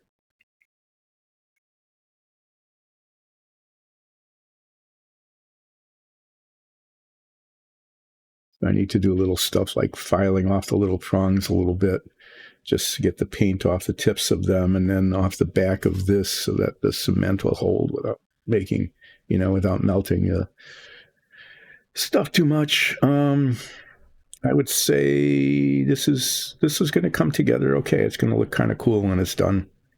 I'm hoping so anyway. We'll be finding out. Oh, and there's one thing way over here is that there's staircases that staircase needs to go there. Need to make sure that fits. And then that actually rests on top of this bulkhead that comes across here. rest on there, which is kind of nice, unlike the one in the bunk deck, which goes here and is supposed to come up through this slot. After this is all put together, what I am planning to do is, you flip it over, this, when you look at it, this is all going to be visible. Okay. Oh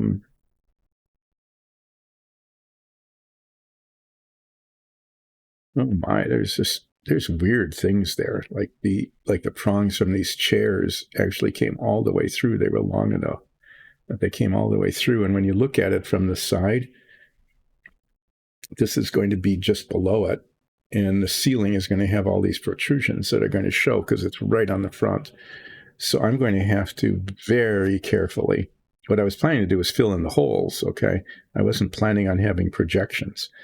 So I'm going to have to very carefully and gently file all of those down so that they're level with the, oh, there's one chair that wasn't cemented in. Lovely.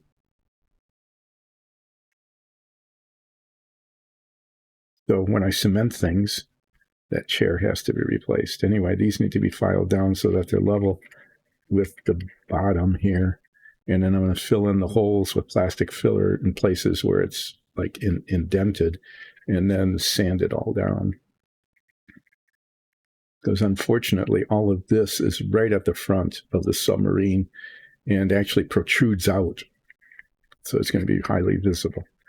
Another one of the interesting design choices that they made when they built this. Anyway, this is the kind of thing I'm going to have to do. And so that chair goes there. And all of that, for some reason, that one didn't go in. Anyway, yeah. So white touch up, and then not the bunks, that's a deck below this. I've got these bulkheads, and that's another story of somehow getting all these pieces to fit. And they not only need to fit together, but they need to fit into the hull of the submarine, which is another thing I need to look at, because the inside of the hull needs to be painted the color of walls of each of these sections. And I haven't done that yet. But I'm probably not going to get much further than cementing these things in and holding them in place and deciding whether to fill in the cracks or not. And then at some point in the future, I might just, while the white paint is drying, the white touch-up paint, before I cement anything, I might just do this. I might just have some relaxing filing. And maybe the music will come back. I'm not sure.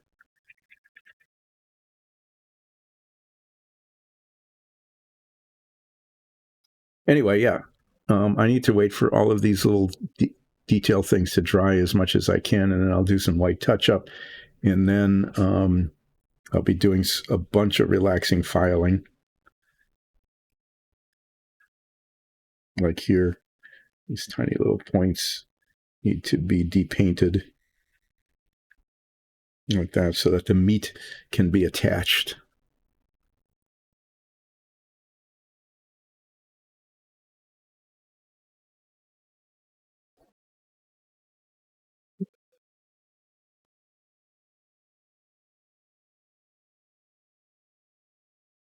Yeah, I'm just looking at it. So this needs to go here like this. And then the piece with the meat goes here after they actually fit. And then this meat needs to be attached probably after these are put together, right? So that it hangs there like level with the other one. And you can only really do that until they're together. So there'll be some tweezers work here.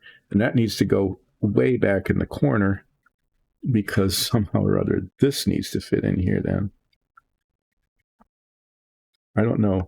which designer's sense of humor decided that it would be really fun to have hanging meat separate that needed to be cemented into this little space. Just, yeah. Some people who thought they were being clever and funny, I guess. The other thing we'll get to do after the break, as you might remember from the last time I tried to use the liquid cement, is that it doesn't come out. And I spent the better part of 10 minutes drilling out the hole again so that I could actually get it out. So I'll probably get to see that again too. And there's no clear place. There's no clear place I can set anything down. Because I failed yesterday. It was a failure yesterday to come down and clean up the workroom.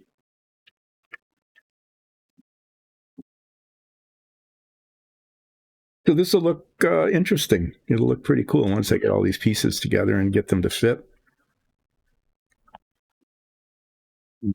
Yeah, and it's a delicate thing. I just, the tabs and the slots need to get together, and the whole thing needs to go down flush with the floor.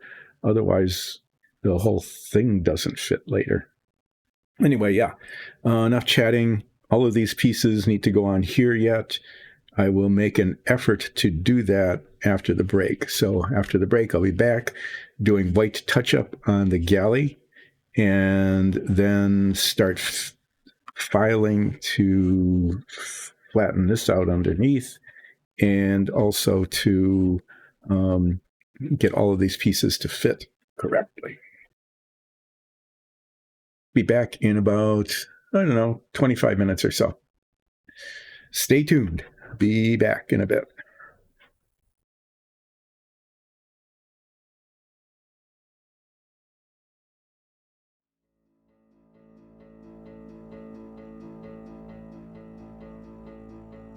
Break's over. The music counter is counting.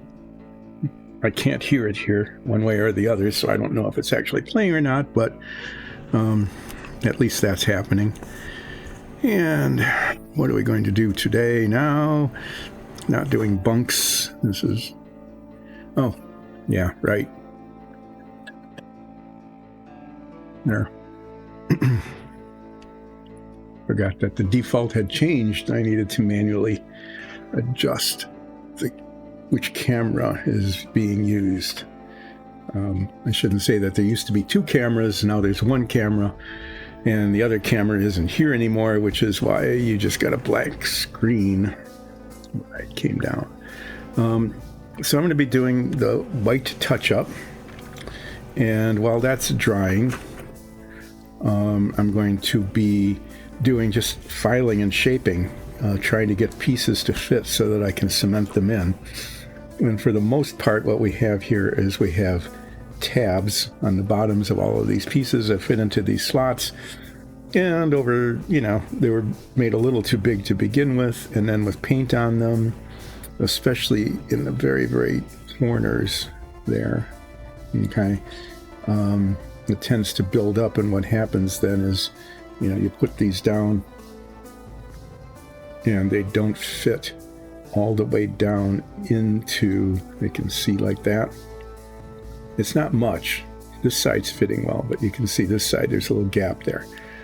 So it's not like it's tight, but that there's just a little bit of extra plastic right there, okay, that needs to come up so that it fits. And I want all of them to fit nice and tight to the floor for two reasons. One is, the gaps are a little bit unsightly, and the other is that there's another deck that goes right on top of this, and if it's all lumpy and uneven, that's not going to fit very well, and that would be a problem.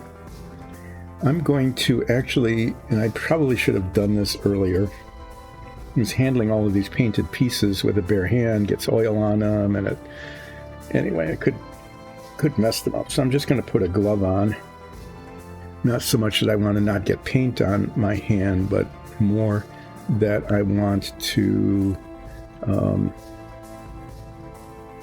not mess up these parts that are done with fingerprints and things. You know, it might be a little awkward, but we'll see. This might have been a mistake, or it might be a good idea. We'll find out. I need the itsy bitsy little brush because I'm going to be putting infinitesimal dots of white paint onto pieces. We'll find the white paint again. Seriously, I'm looking at like a dozen different colors, a dozen and a half different colors, none of which is the color that I want. I was using it before. Where could it have possibly gone? I don't know. It went away.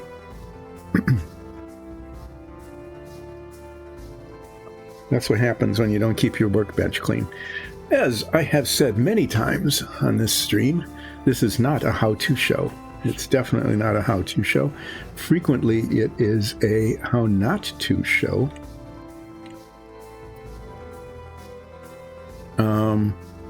Yeah, it's frequently a how not to show, and at the moment,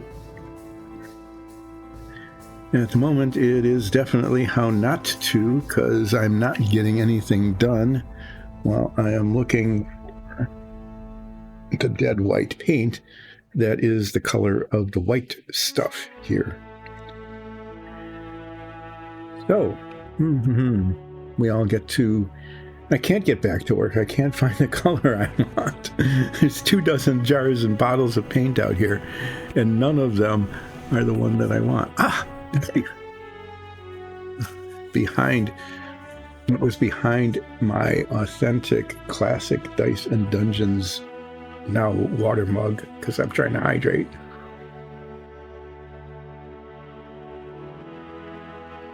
There. Hydration. Yeah, that was, I don't know, what can I say? It's just the way this stream is. I think, you know, maybe it's for comedy relief. Maybe it's, maybe there's just no reason for it at all. It's just the way it happens. Right? I mean, what can you do? So I'm going to put on my head magnifiers again, just for these little bits of infinitesimally small white dot touch-ups that I hope don't go too far in the other direction and end up putting white where I don't want it. We'll find out. We'll see how this goes. What shall I start with? Let's start here, because that's the one that was most in front of me. And what I've got here is the paint just oozed a little too far on the base of whatever this thing that looks like a big bread box is.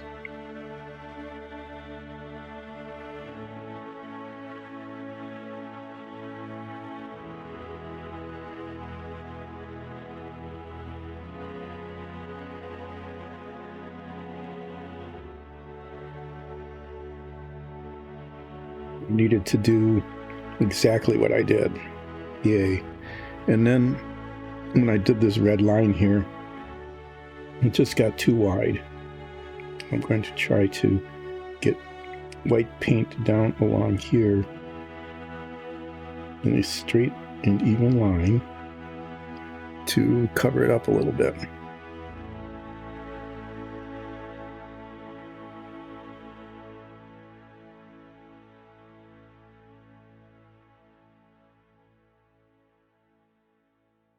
Yay.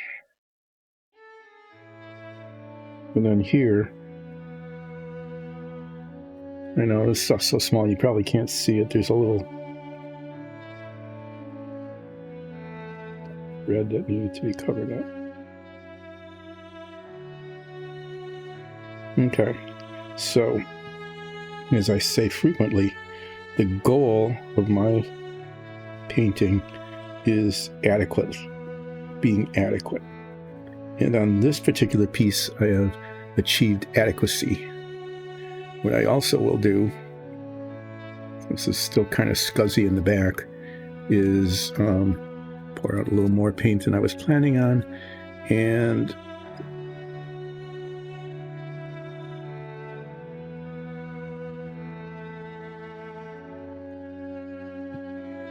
out to the back of this, just because I can.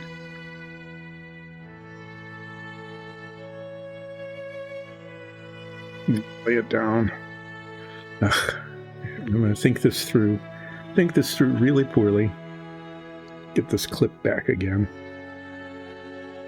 And clip it like I had earlier. And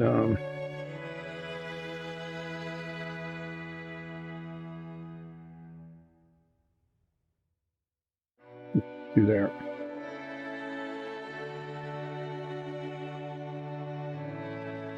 Just sit it over there on the alligator clip holder thing. Let's check these, see if there's anything that needs to be done to these. It wouldn't hurt if I can do this, just this tiniest little bit of white here.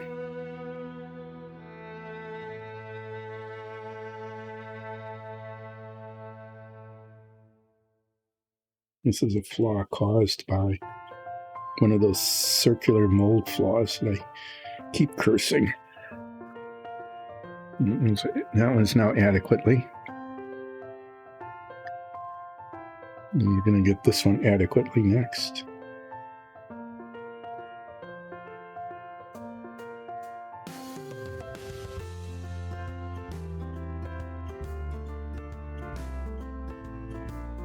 Okay, we're moving right along with the adequateness. There's not too many. There's little dots down here where I did the canisters. Just need a little bit of tiny little touches of white.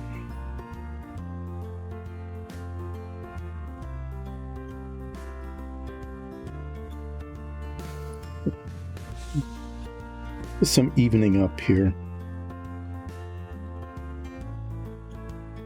Not evening like in, late in the day evening, but evening like making even.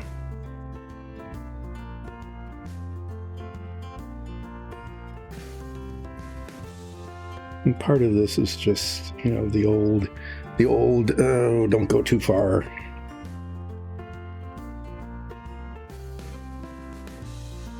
Because you'll mess up, you turn that which was adequate into no longer adequate.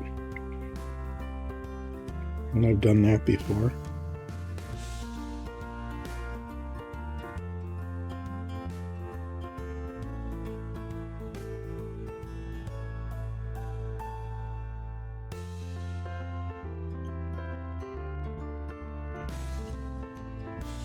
Let's say that those canisters actually came out okay. They're metallic and they look they look okay. Even better than adequate. They have made it onto the okay level of things. Okay, this needs a little work. And we'll see how it goes.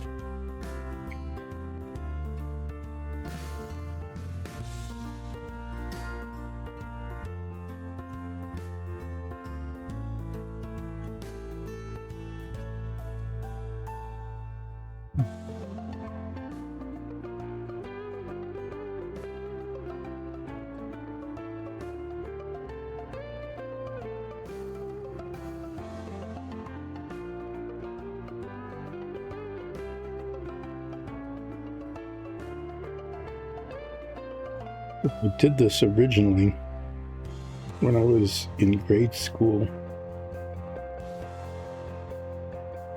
Brushes this, I didn't even know that brushes this small existed.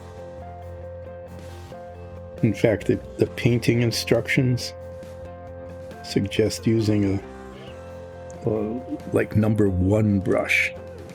And I think these are like 50 or something. And then use the tip of a toothpick for detail.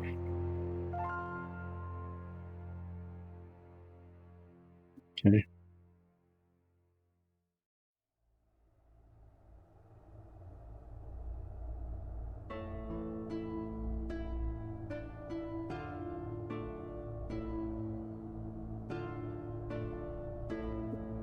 Spot there. It's a little bit ragged on the edge, the bottom of one of those, but it's just so tiny I just can't do anything about it. So in these cupboards up here, I'm just going to try to make the lines smaller.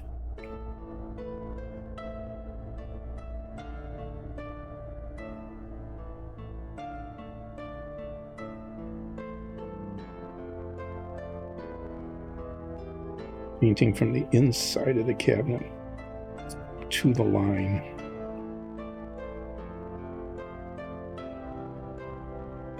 And they're not going to be even because, you know, some things for me are just a physical impossibility.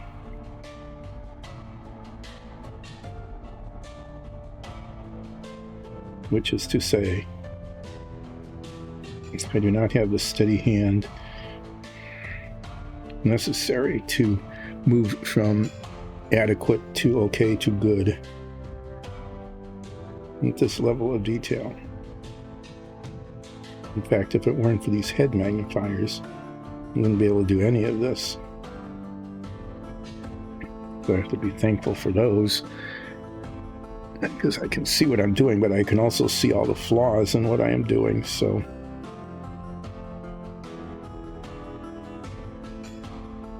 downside to every upside. This one's being a little bit of a challenge here, just because it's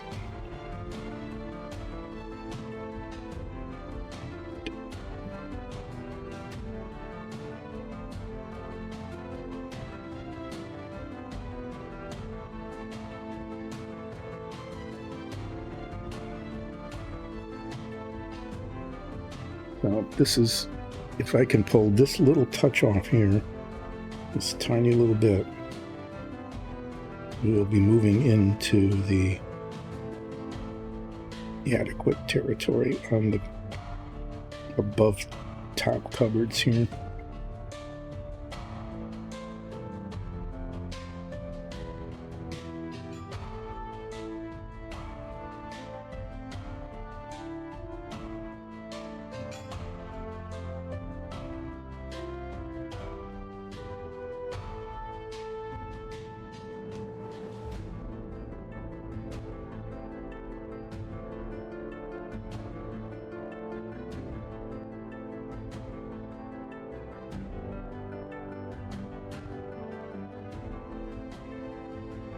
Now this one here didn't get it showing through, so I just need to put another coat on it. This white paint is kind of translucent, and so it will not bleed through as much as it just shows through. So the cupboards on the top are still a little bit ragged, but they're quite a bit better than they were before I put little dots of white paint on them. It was a pretty ambitious thing to try to do that.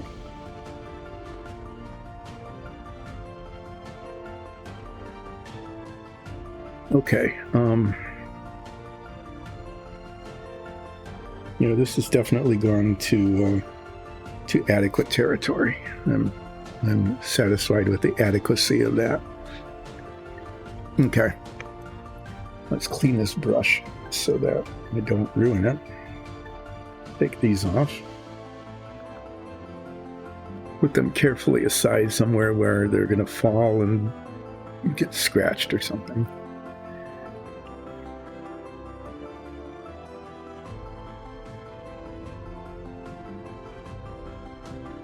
Okay, yeah, paint buildup.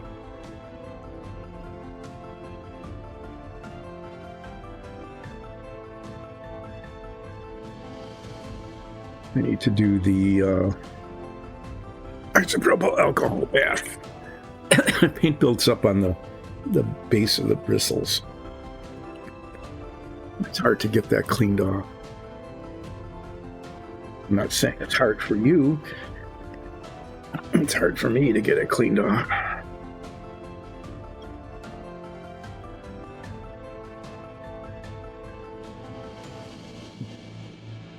Mess up the bristles very much. It's not like it's a hugely expensive investment to get one of these brushes, but if I mess it up, I don't have it, and I have to find it and order it. And yeah, but I've been pretty happy with this brush. I mean, it's like really, it's held its point pretty well. Some of them with the really fine bristles on that, I find they start to curve, and then it makes it hard to use. And this one has stayed straight, so that's been good. Okay, let me put this someplace where I can knock it over. Yeah, you heard that right, where I can knock it over, because that's what'll happen. Yeah, so what I need to do now is get all these parts to fit. And none of them do. I shouldn't say none of them. This one little chair, this tiny chair that wasn't cemented in, fits. But before I do that, I started working on this before, and I'm going to continue, is that, like I keep saying, this goes into the submarine this way, and there's a deck underneath this, and these prongs, these posts show the holes in the posts, and so I want that bottom to be even, especially on the front half, and it's not. And I was expecting the holes, you know, where the tabs didn't fit all the way through, to be an issue, but I didn't expect these little posts from the chairs, the little tiny rice grain sized chairs, to be an issue, and they are. So I am most gently, with this needle file, filing them down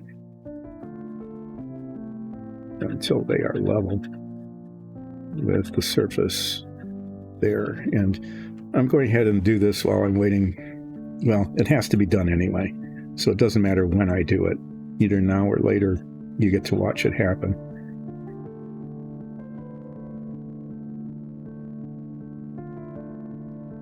But it kind of bugs me that they're there. So that's why I'm filing away at them, because it's just annoying.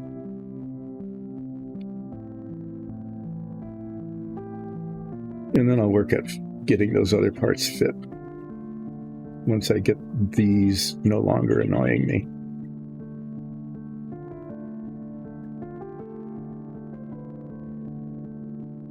Fortunately, it's quite soft, the polystyrene, and they're pretty small, and they're going away quickly.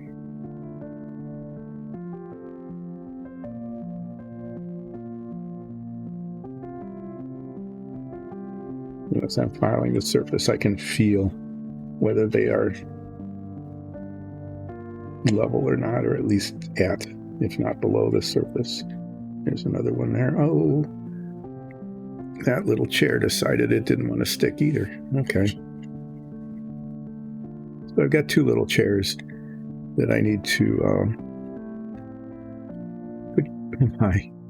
That's lovely. This is a protuberance in the slot, and that actually isn't just aesthetic. If that sticks out here in this slot, then the bulkhead that fits into it isn't going to fit.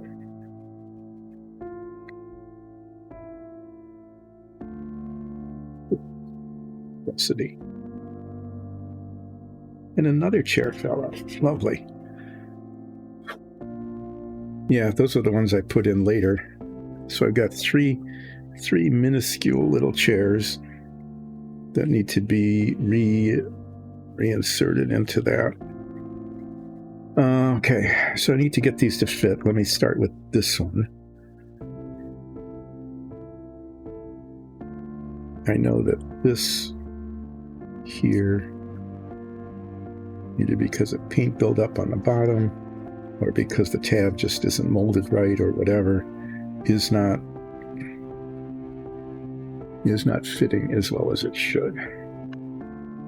So I'm going to use my wiping washcloth here as a background, so you can watch me have fun filing these little pieces until I don't want them really snug. They don't need to be, because they're getting cemented in. You want them actually to slide in quickly and easily, because yeah, sometimes it takes a little playing around. Anyway, I want them to fit well, and the cement will hold them in. That's what I'm trying to say.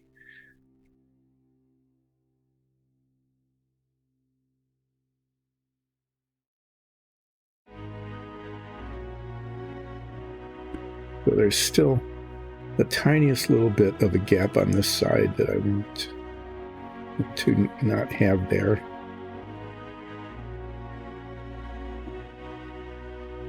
And it's being caused by just a little bit of height right there in the corner.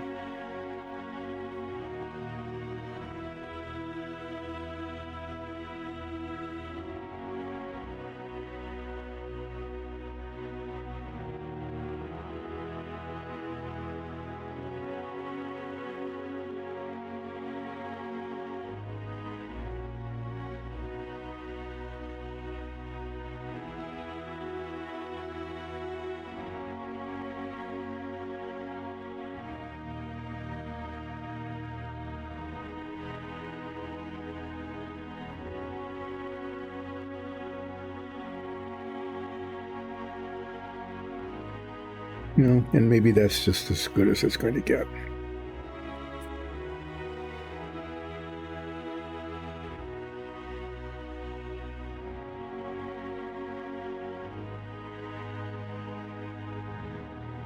And this one goes here.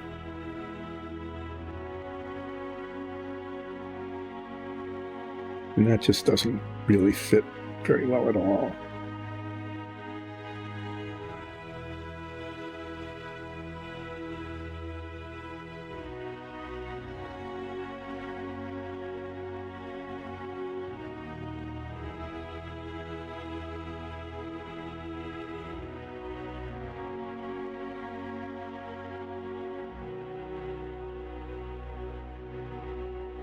Needs to go in here. That side's getting down in there. That might have been enough to make it work. There's still a little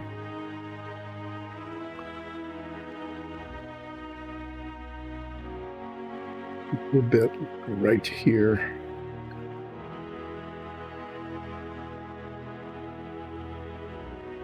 I'd say it's a touch high.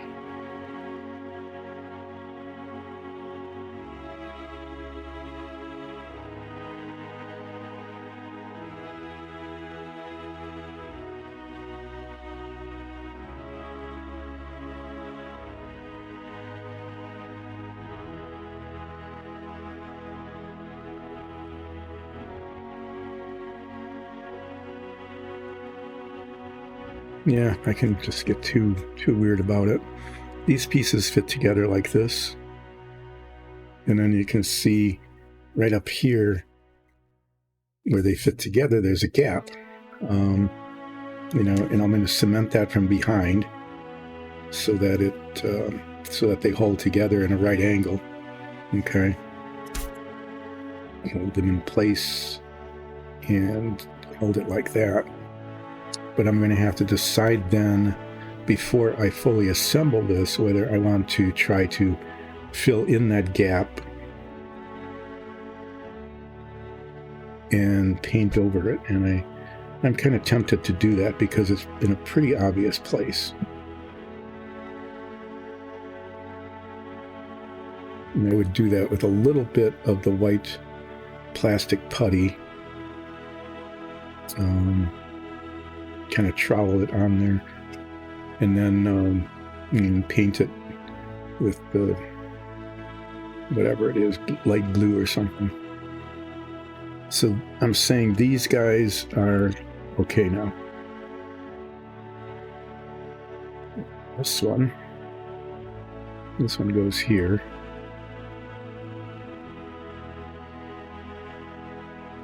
And that fits fine.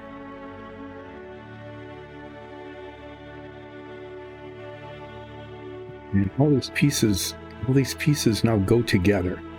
It's really kind of annoying, but it's true. This one goes, do them one at a time and then see if they fit together.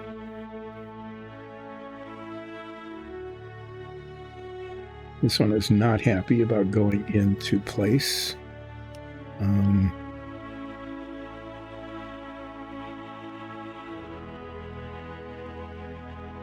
going to clean out the slot a little bit.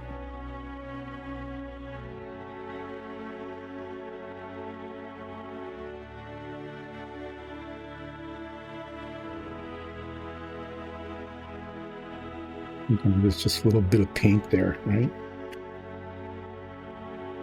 A little bit of paint on the edges that hold it from going in.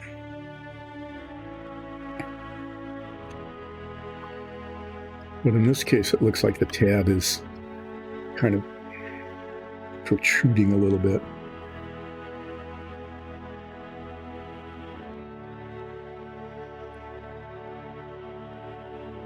As I try not to run the file across the front, as I try to hold on gently but firmly, clearing out the corners.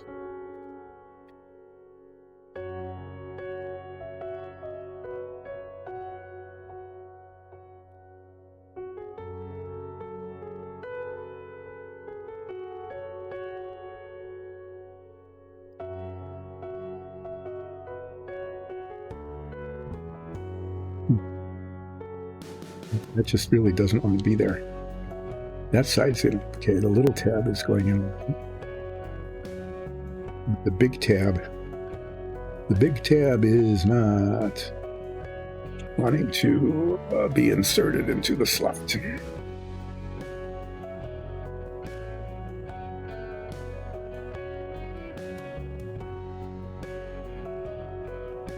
Sometimes they're actually a little bit too big front to back. It's not just side to side.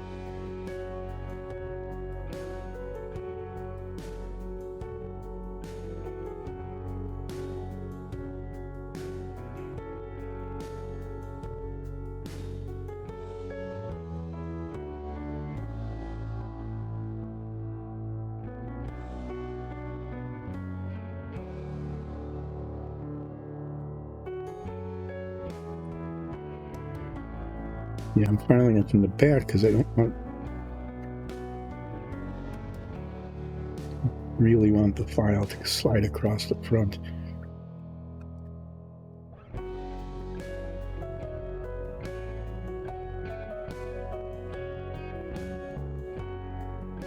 You could see, what kind of a problem this would be if tried to cement these in without testing them.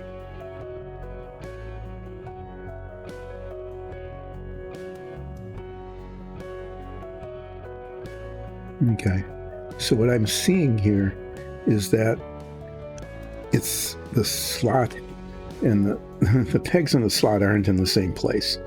And this extends, this is fine. In fact, it's really loose on this side, but on this side, it doesn't fit. It just goes too far.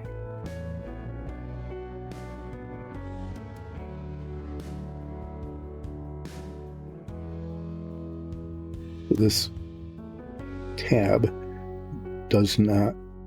isn't in the same location as the slot.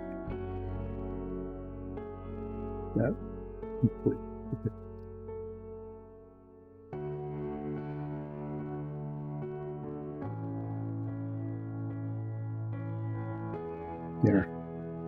Just need to put it in that way. So that goes there, and then this thing, it's into the slot there in the wall as well as into the floor.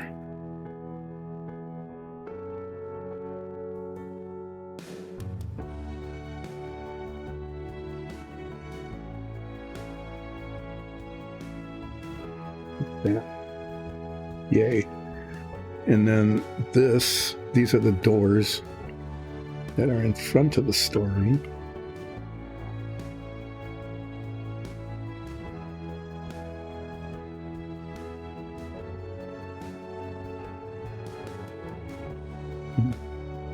You know, if these pieces fit together this well, I think what I might end up doing is I'll put them in like this and then just cement them from the bottom.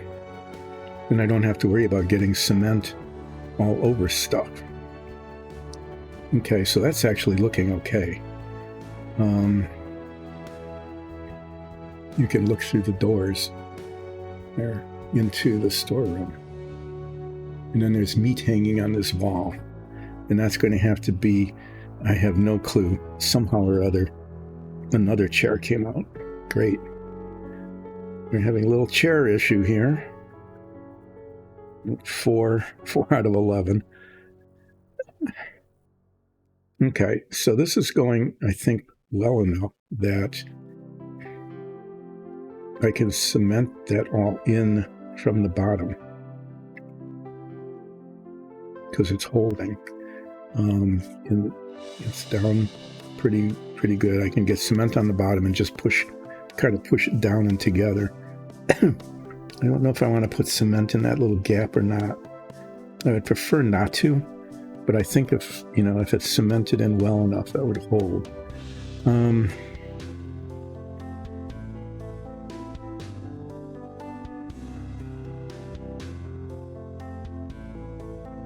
These go in next.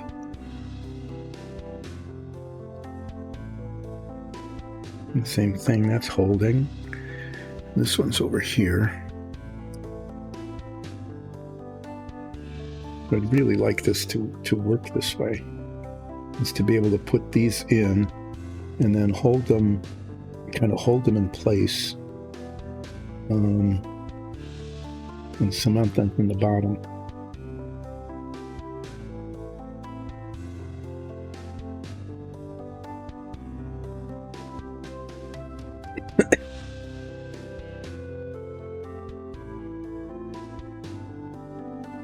There you can see how that works.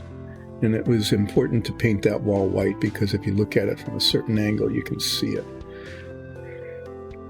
And then this goes on top of these, in between them and on top of them. Oh, okay. Sorry, I just found one of the biggest the biggest flaws in doing white touch-up that I didn't get. Fortunately, I can get to it even with the pieces in place like that because I don't want to mess with them too much.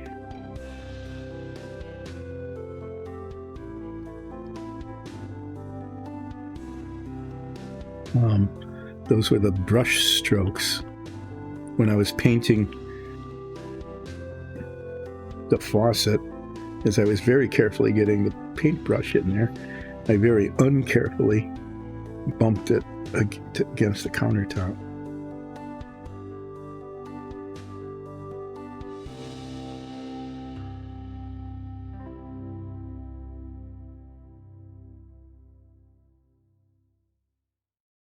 So this one fits not too badly up here in the corner. This one leans back. It just doesn't. I mean, you can't see it's leaning, but that definitely needs to be filled in with putty later. So these pieces are all setting in there really nicely. And I'm definitely just going to cement them from the bottom. Just definitely going to do it that way.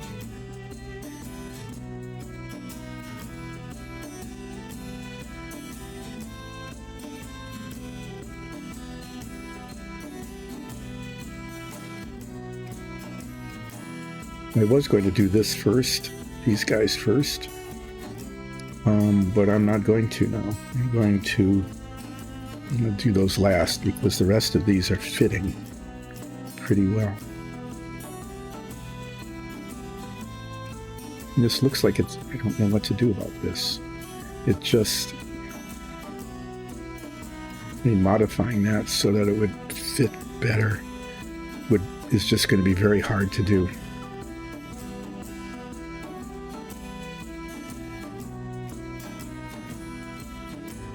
And I think, just the way it looks, that if I fill in that gap with the putty, Well, here, just take a look. This is how it all looks when it's all put together. And it almost doesn't need to be cemented, but it'll, if it gets banged or bumped or something, then it will all come apart. So I'm going to cement this in the bottom and then hold these pieces in place a little bit.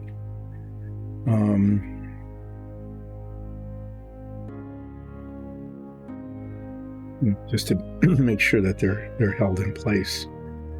Otherwise, yeah, I think the galley came out pretty decent. It's definitely adequate.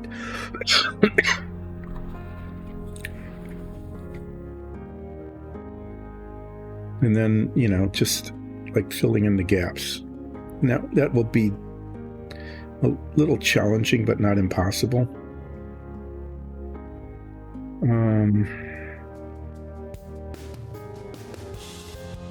So with these things, it's mainly a matter of, keeping them, just holding them in place long enough so that all the pieces just hold. This one.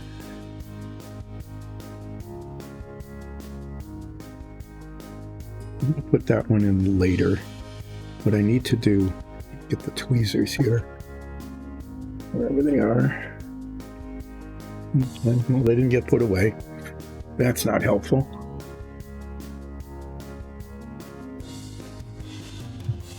The hanging meat, okay? The hanging meat is an issue, and I want to test that.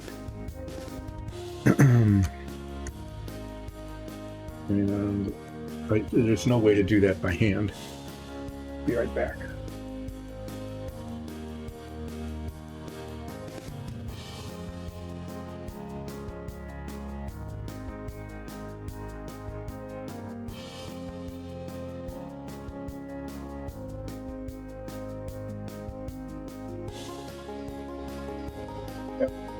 Of the drawer full of tweezers and other minuscule holder things.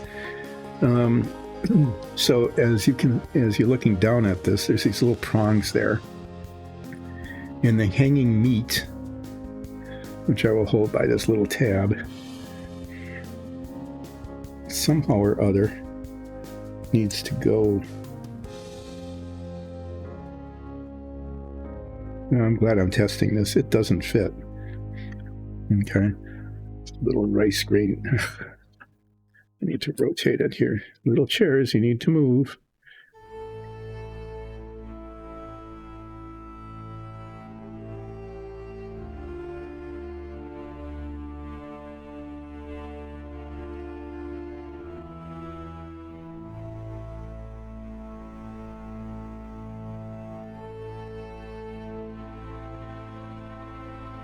Okay. That just barely fits in there.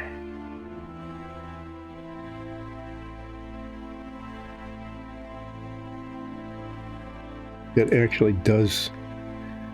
Yeah, it'd be nice if it were there, right? But it needs to come up a little. This actually does need to be cemented on before this piece goes in, because there's no way, even with tweezers and holding it by this little tab on the top, there's just no way to get it to attach to those little prongs. But there's also no clearance.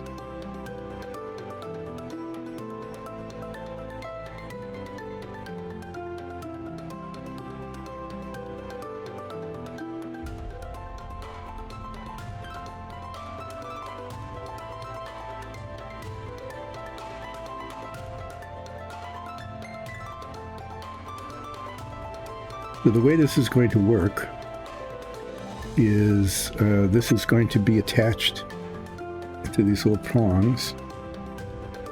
Okay. And then it might have to be adjusted to fit.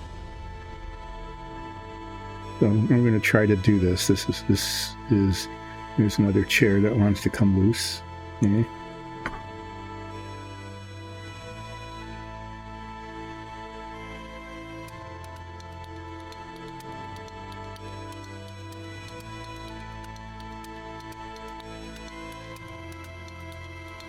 I'm putting it in underneath here. Just, for location wise.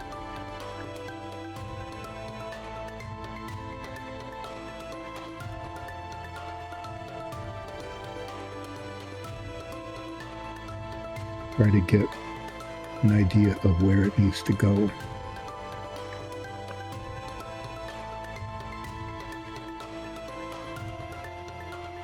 So I'm gonna, if I take this part here right there where it touches that wall, if I make that a little bit shorter, because I need clearance on this side, that's going to show, but that won't because it's right up against the wall. Is that I'm going to make both sides, especially this one, a little shorter so that I have more clearance, right? This isn't going to show, so I'm going to make it, I'm going to sand off a fair amount of this, or file off a fair amount of this. This is the side that faces the front. And if I have more clearance, especially since it's something that doesn't show, I don't have to be quite as precise about getting this in as if I don't. So these ends are going to be much shorter than they were.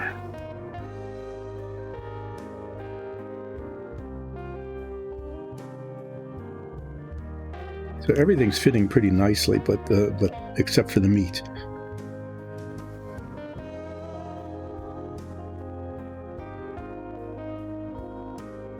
Somebody's, like I said, some designers' weird sense of humor is saying, let's have a totally separately molded piece of hanging meat. Okay, I'm going to do the same thing on this side. This doesn't show either. So I can give myself a fair amount of clearance here.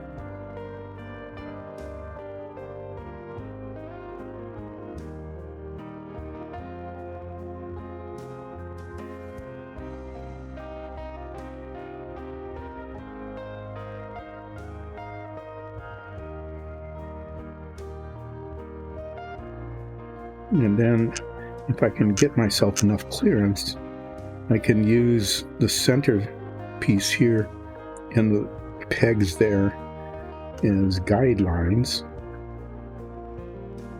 and just put it near the center as opposed to trying to fit it somehow more precisely. Stupid hanging meat.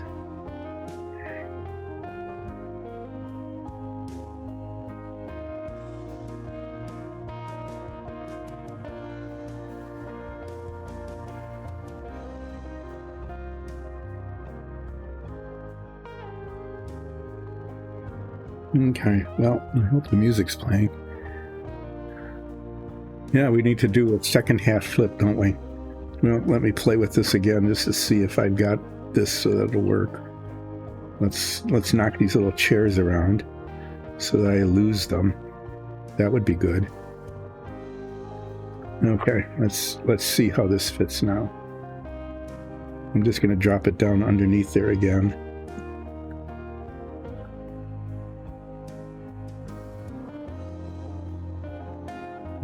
That tab. Yeah, I mean, that was a good thing to do. So when I do cementing of things, I will be cementing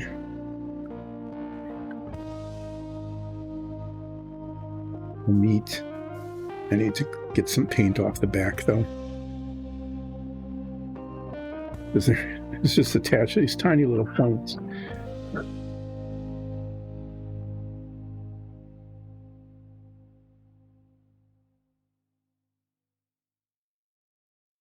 Okay, so what I'll be cementing here is, I'm not going to be getting it all at once, okay? I'm going to cement the meat to the holder, because that'll be a messy, stupid thing to do. Okay, is doing this like that,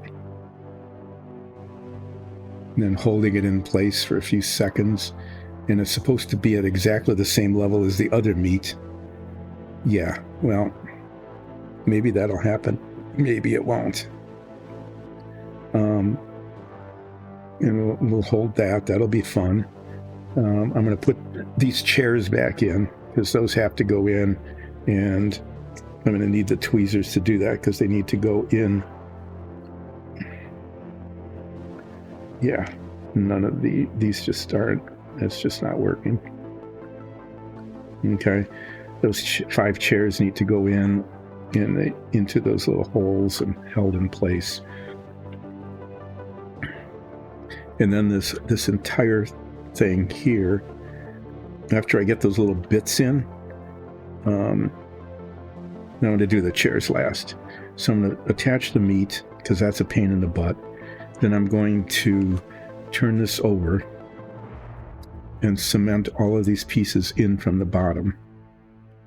Okay? That's going to work, and I'm going to hold them long enough. Hold them long enough so that they're all holding in place as much as they can. Okay, and then I'm going to put the chairs in. And then if the meat is solid enough, I'll get this piece in. And hopefully that will fit nicely.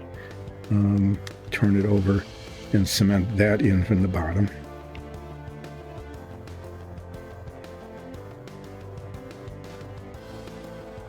But the chairs need to be in place before I can do that, because otherwise I can't get that chair in. Okay, so I'm going to start cementing things. And we'll just see how this goes. Learning some lessons from the past. This could take a while just to get the cement flowing. We'll try to get the brushes, get things out of the way so that the opportunity for disaster is minimized. So, this liquid cement is very nice. The applicator is supposed to work really well, but it doesn't, because there is a blockage in this particular tube. And every time I use it, I say I should just throw this away and get a new one, and I don't. So this is what I'm stuck with. And if I'm going to make any progress at all here, and I should, within the next 45 minutes, be able to get this pretty much together. But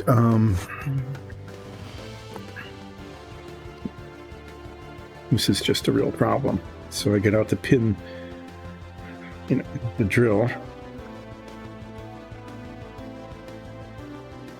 Drill it down into whatever is the blockage. There's a piece of polystyrene in there, or something that's soluble in the cement.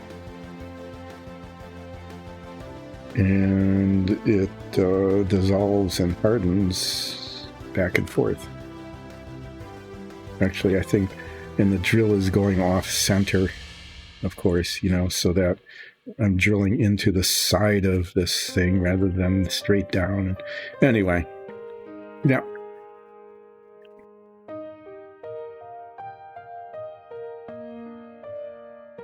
Maybe I should do a flip before I'll just get the drill out, and then I'll do a second half flip. Why not?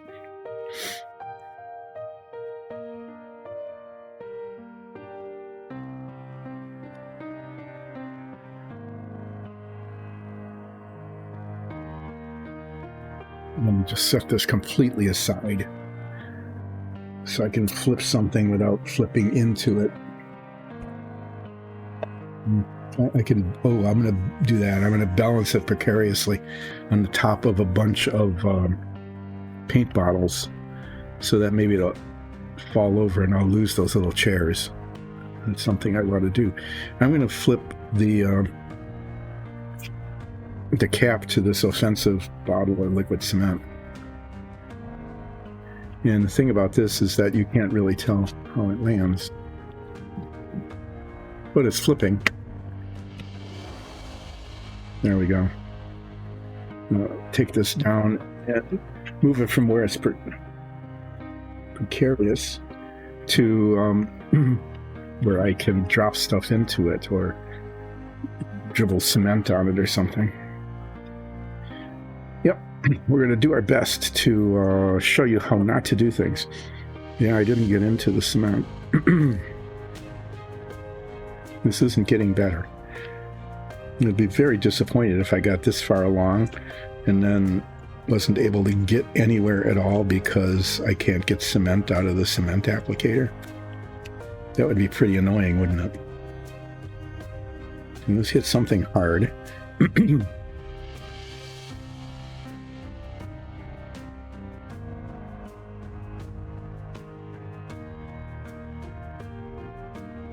Either the drill has come loose and it's sliding into the pin vise, or I have drilled through something. Not sure what. So if worse comes to worse here today, I'm just going to break this thing open. Just cut it open. And, yeah, well, I drilled down into maybe some cement.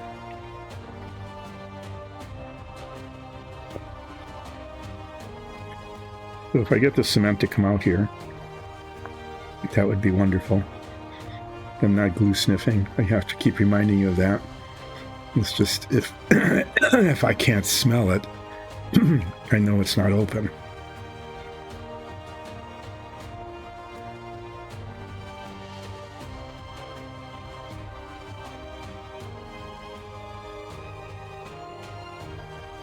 So full. I'd hate to waste this whole thing. But if the applicator doesn't work, I'm not sure what can be done.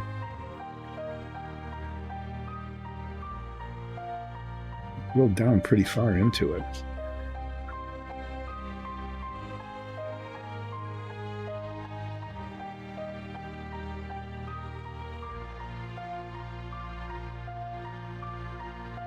Or at least into the side of the applicator anyway, if not into the center of it. I know it's not in the center because this whole thing is at an angle.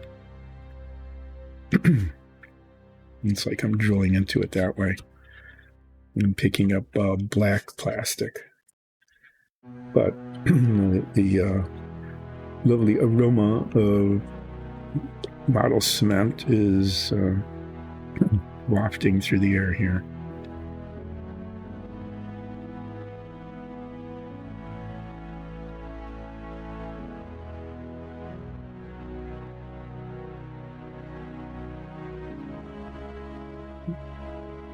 I'm supposed to need this little needle-like thing. See, it just keeps stopping there.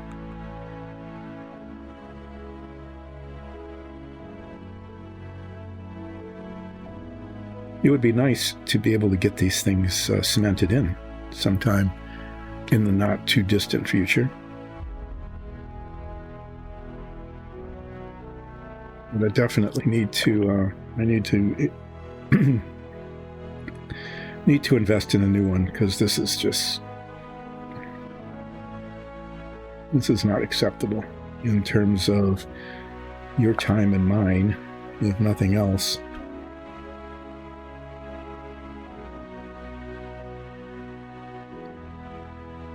Yeah, shaking it doesn't matter. Why am I even bothering?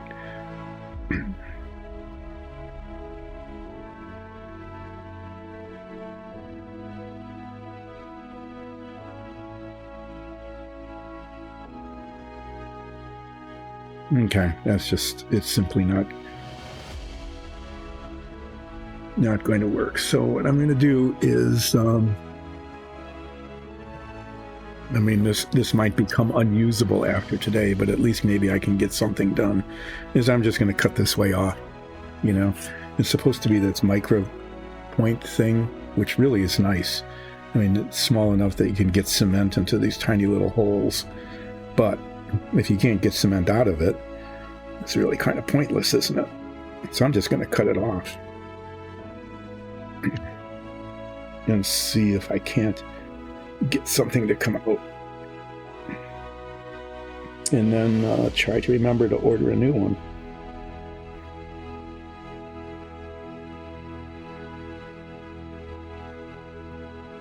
Maybe I should just use a different tool.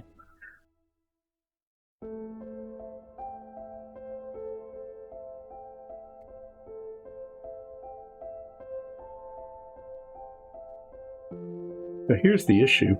You can see right there. There's this blue plug.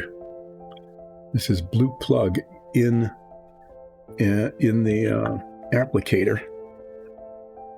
I don't know what it is or why, but it's there. And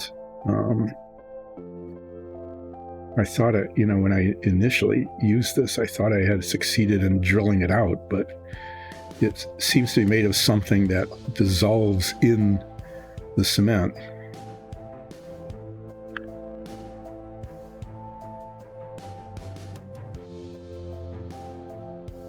See? It almost came out. I don't know if it was originally designed to be a plug like that.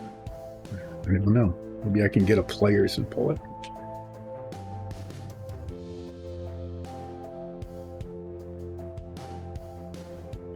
Sorry about this.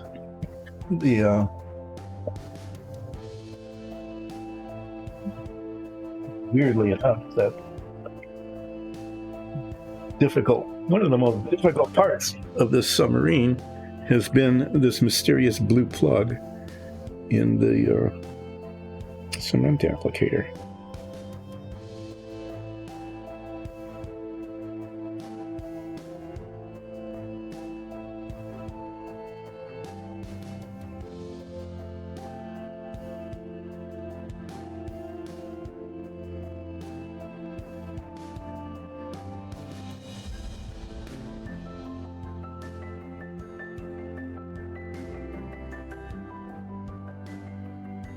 Yeah, I mean, it's really firmly entrenched in this thing. But that's what the problem has been.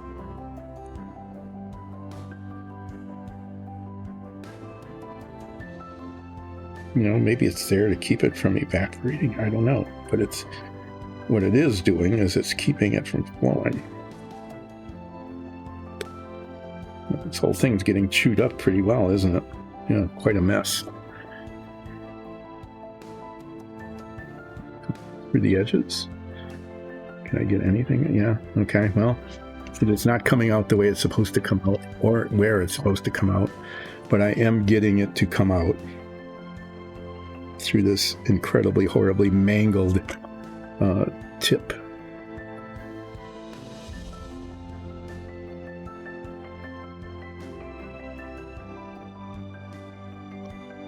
To get it a little less mangled so it can be a little bit more predictable.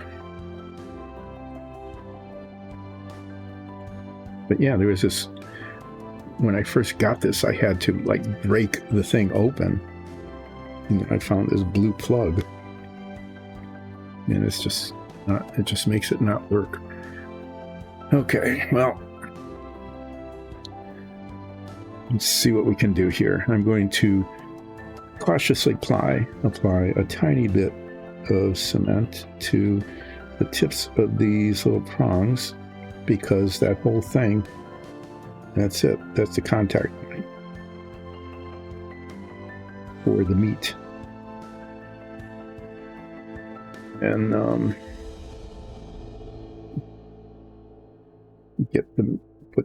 somehow get this to be on there.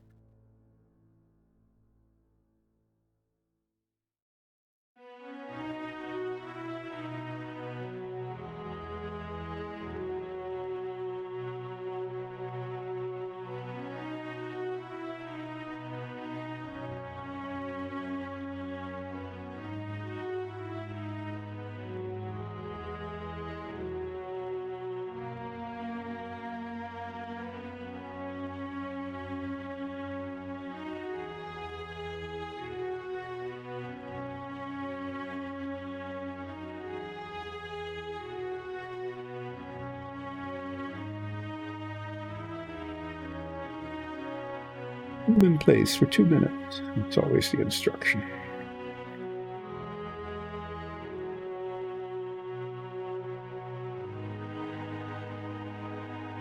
I'm going to hold it carefully in place now for what will feel like forever.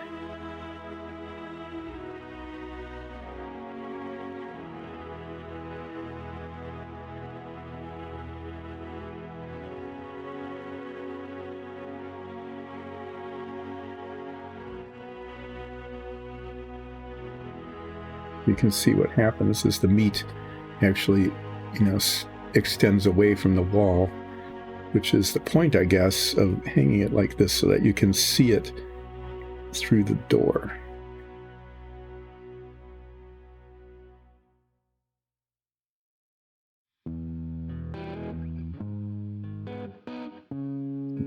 It's level. It's located in the right place.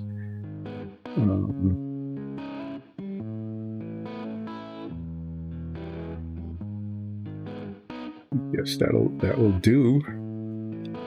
Kind of weird, but yeah, there's the hanging meat.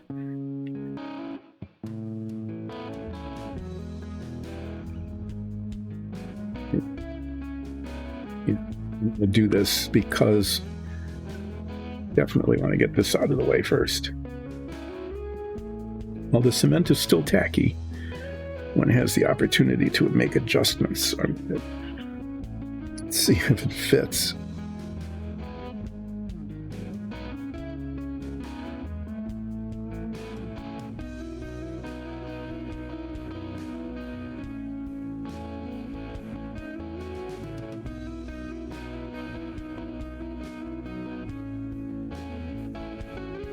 No, it does. And you can see the meat through the door. It's definitely not at the same level as the other meat. It's a little high up. Suppose I could try to make it go down just a little bit. You can see it better if it goes down a little bit.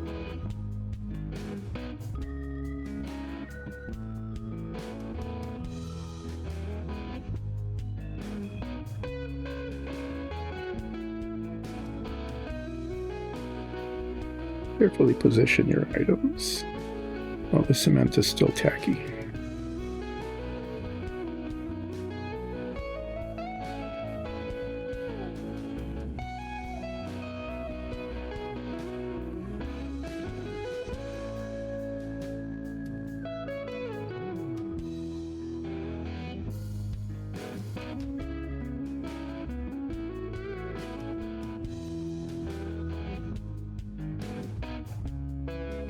Yeah. There's really no way to make it go much lower than this and still hold on to these little prongy things. So that is going to be where it is. But it does fit. It does fit into the room. And in fact, if this cement sets sooner than later, I can attach this wall when I cement things from the bottom along with all the rest of it.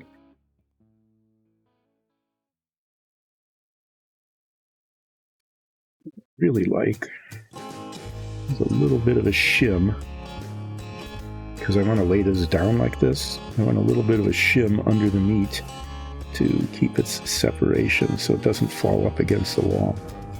It needs to stand out a little bit.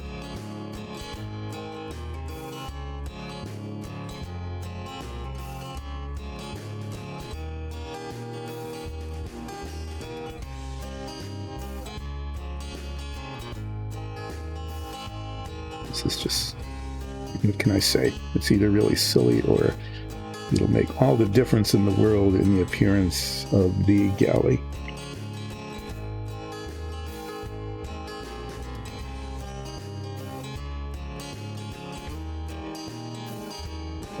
I need to get these chairs back in here. kind of a pain to do because the holes are small. I don't want to get a lot of cement.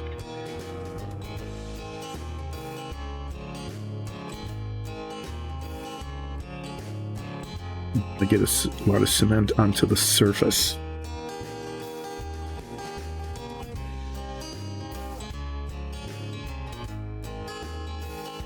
Fill the holes from the bottom.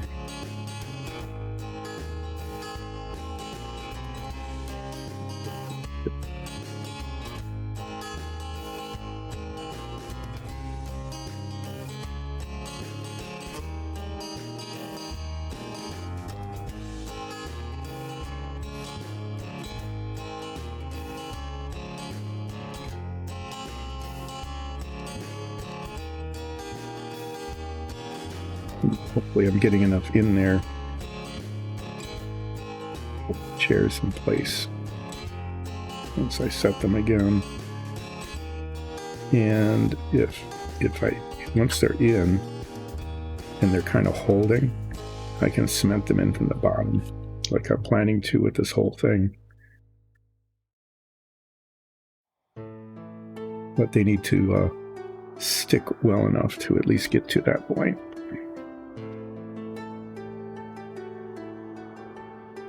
Okay, well, let's tweeze these chairs into little spots.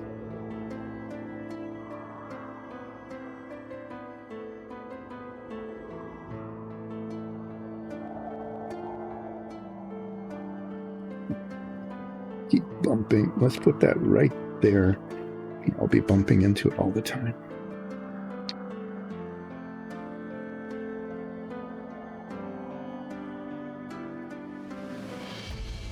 If you're wondering, there are 3 more of these little chairs that go into the control room, which is just above this deck.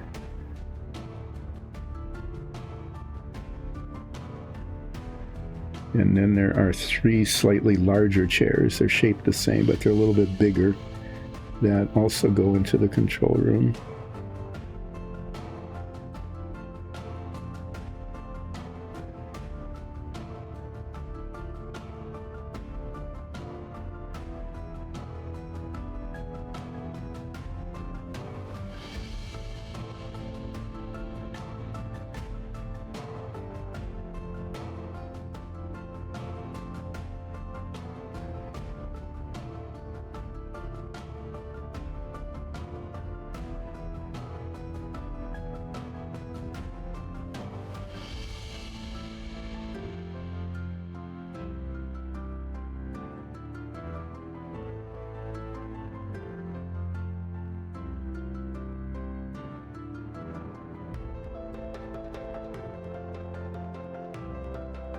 What I need is for these chairs to stick well enough so that I can turn this thing over. So I'm going to give them a couple of minutes to just sit there.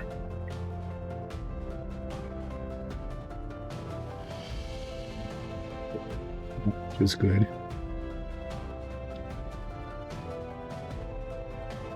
But you can see there's not much clearance here between that chair and that wall, so that one definitely cannot fall out. That can't be permitted.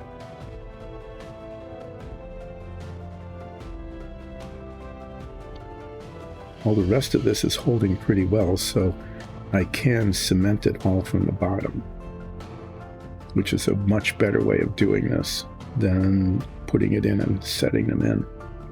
And then I can do things like, fill in these little gaps in the galley up here.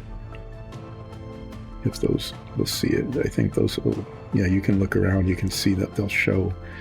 And I think, it would look better filled in than not.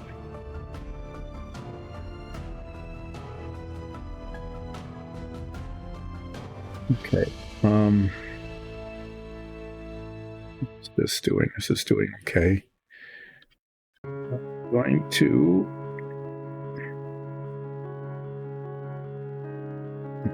do this.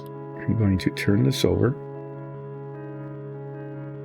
and I'm going to use this worthless bit of applicator,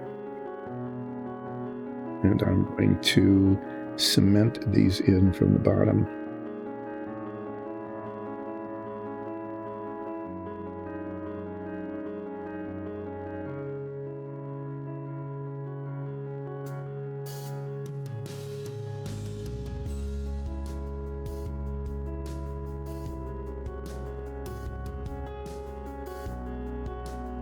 My job is to push them down and hold them in place.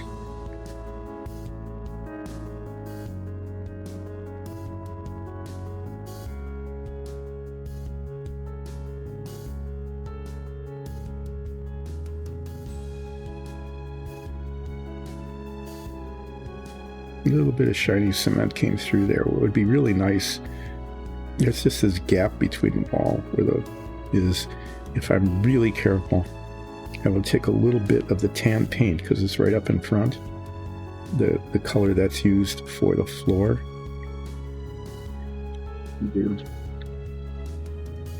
If I can pull this off.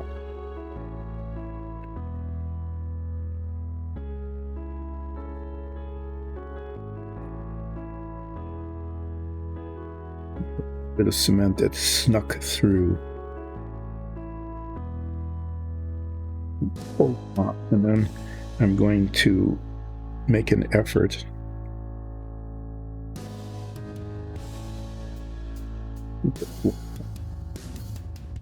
after this sets up to fix those little bitty flaws right along the edges here. And I think I can do that. I think I'm skilled enough to be able to pull that off. So all of this is now going to hold together pretty well.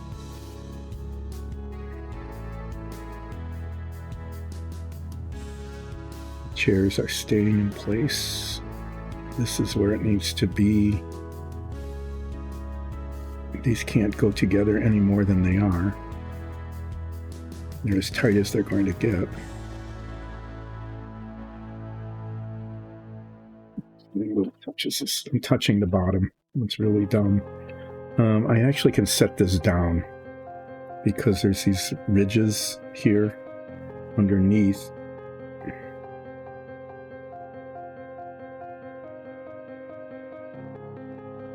This is holding. That can't go much different. This just needs to stay there.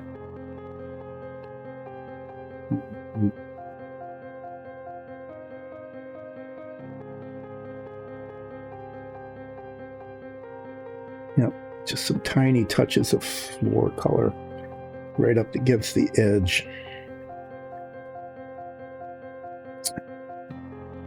I really want to do this, and it's the wrong thing to do.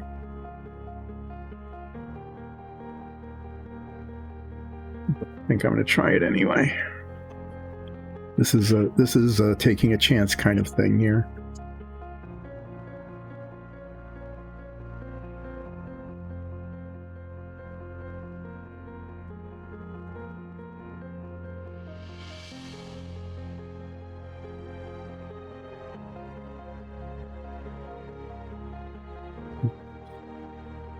I'm going to do.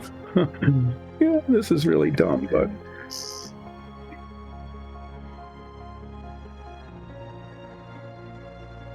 I'm going to try it anyway. Because I'm going to try to repair that floor by carefully lifting up that one little piece while the cement is still tacky and touching it up so that I have a nice clean edge right on the front. Okay, right here. So if I pull this up like that, I can get this underneath it.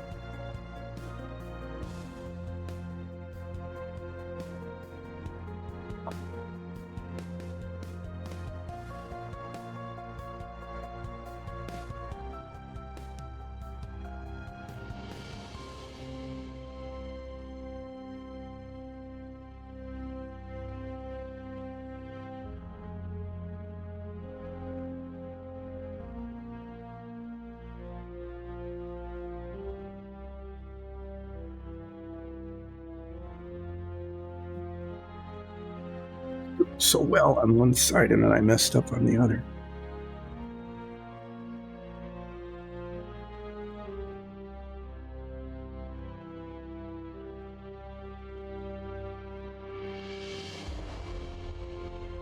No, it's going bad. Everything's going bad. Ah.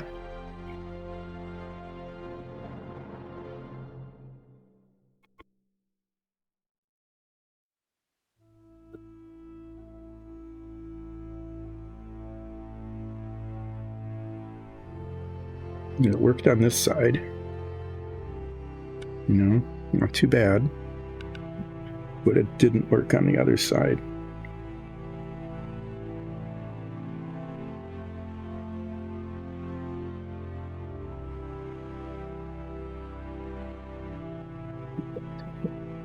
A little bit of the light blue wall color a little bit later.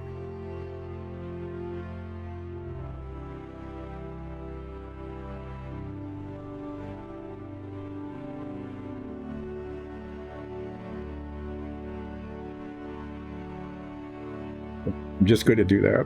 I'm not going to mess with it any more than I have, because as I've learned my lesson many times, just if it's adequate, let it be.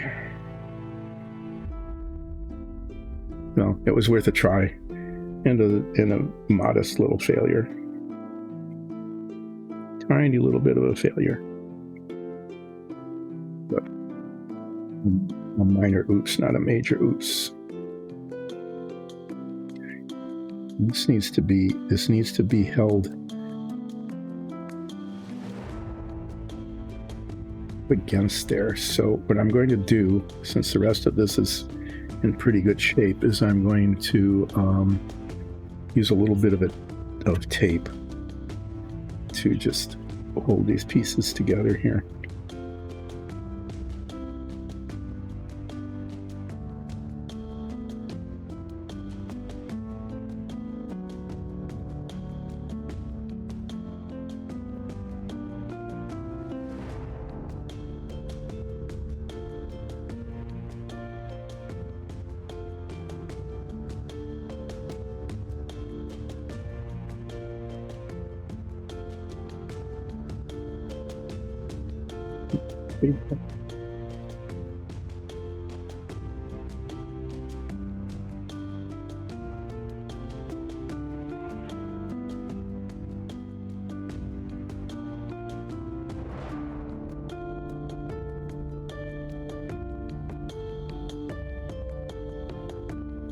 Yeah, so I'm going to have to get a tiniest touch of the light blue paint to cover that up. There's a spot there that, as I attempted to make a fix, I made a flaw. So one of the other things I'm going to do here, this is just to try this. I'm not sure how this goes exactly, but this stairwell goes into this little hole here. And it rests. It just rests there in that little gap. Okay. And I think it would be good if it were cemented on the top as well as the bottom. There's an amount of play here, though, and then what I'm concerned about is that the deck above has to be perfectly in line with this.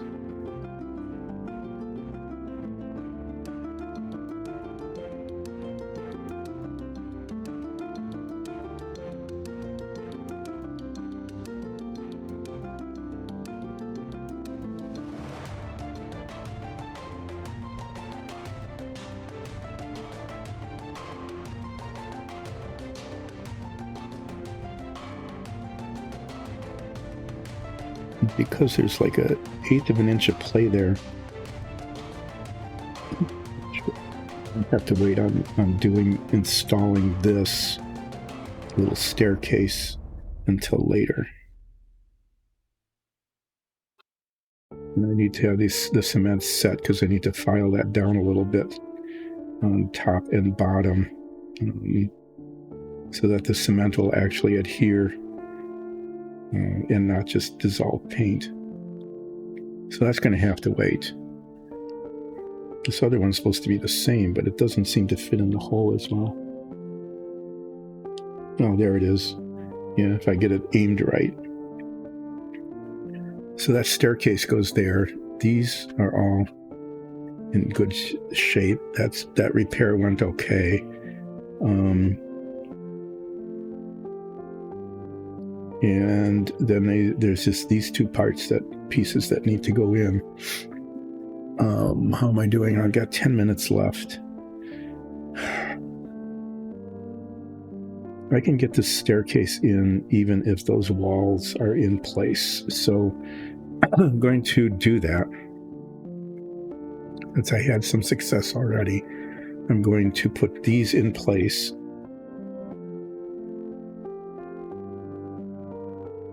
We're going to tempt fate here today. We're tempting fate in a major way.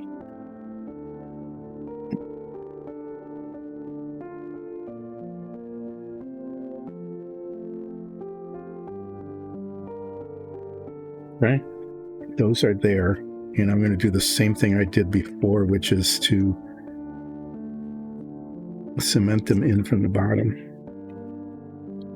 and then hold them in place or tape them in place as necessary.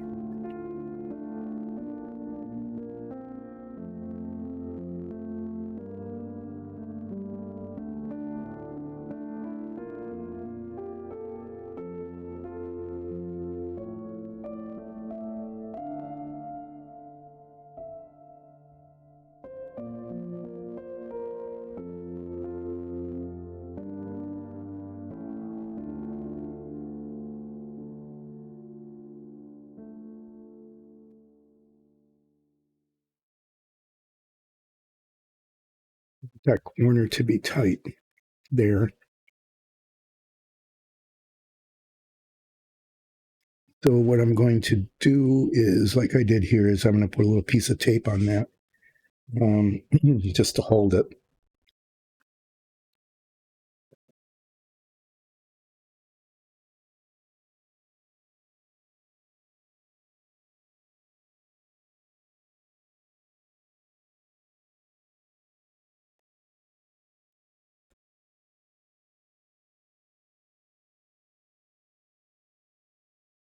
Here, I'm going to stick it and pull it.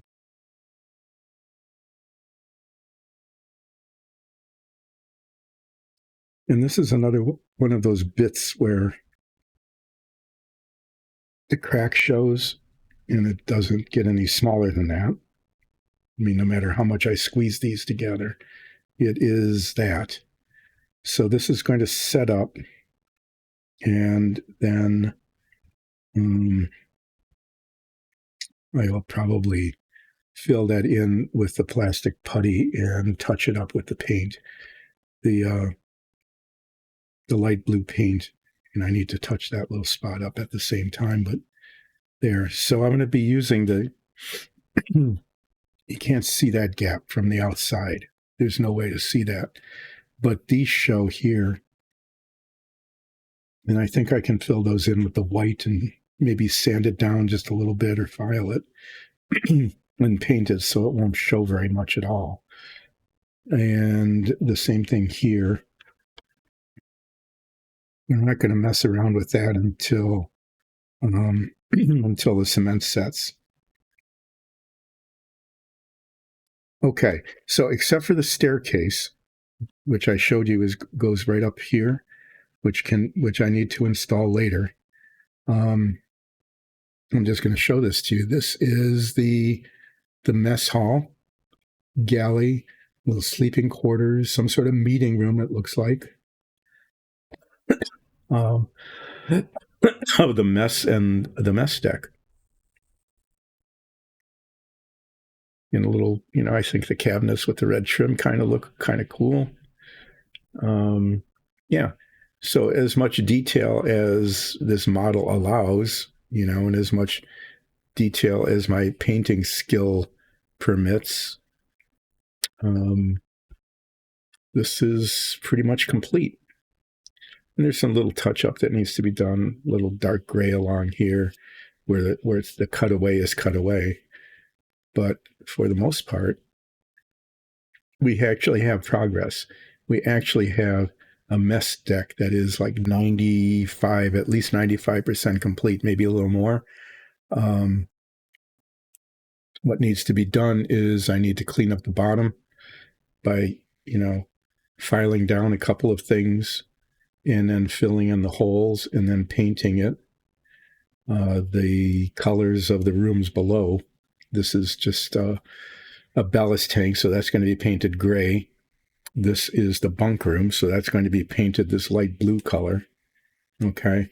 And then this is a servo room, and that's going to be painted the light green, which is the same color as the torpedo decks.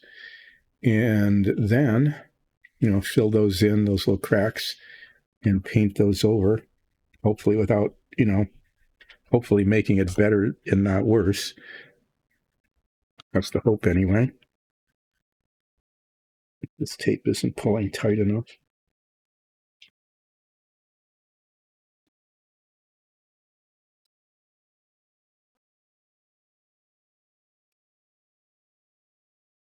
It's not accomplishing the task it had been set out to do. So we'll try again.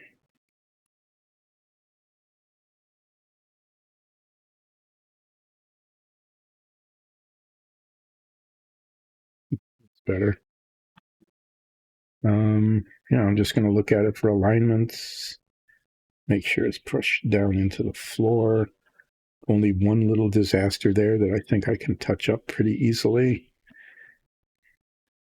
Some fillers and painters, just where the parts did not fit. They just didn't. So it's as good as it gets.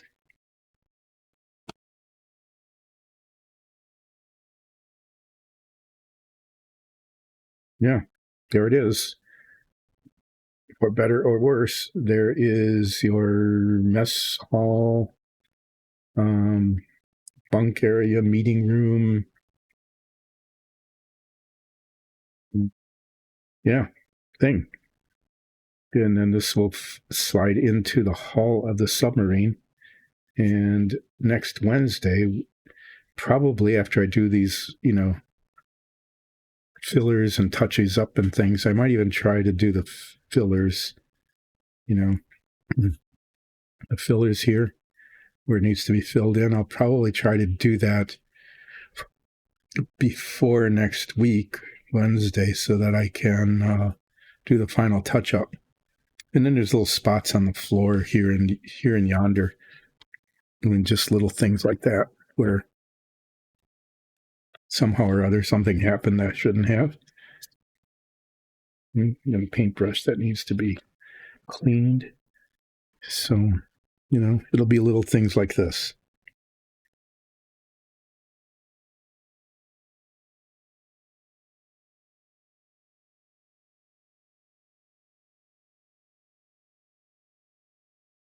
But that will all wait.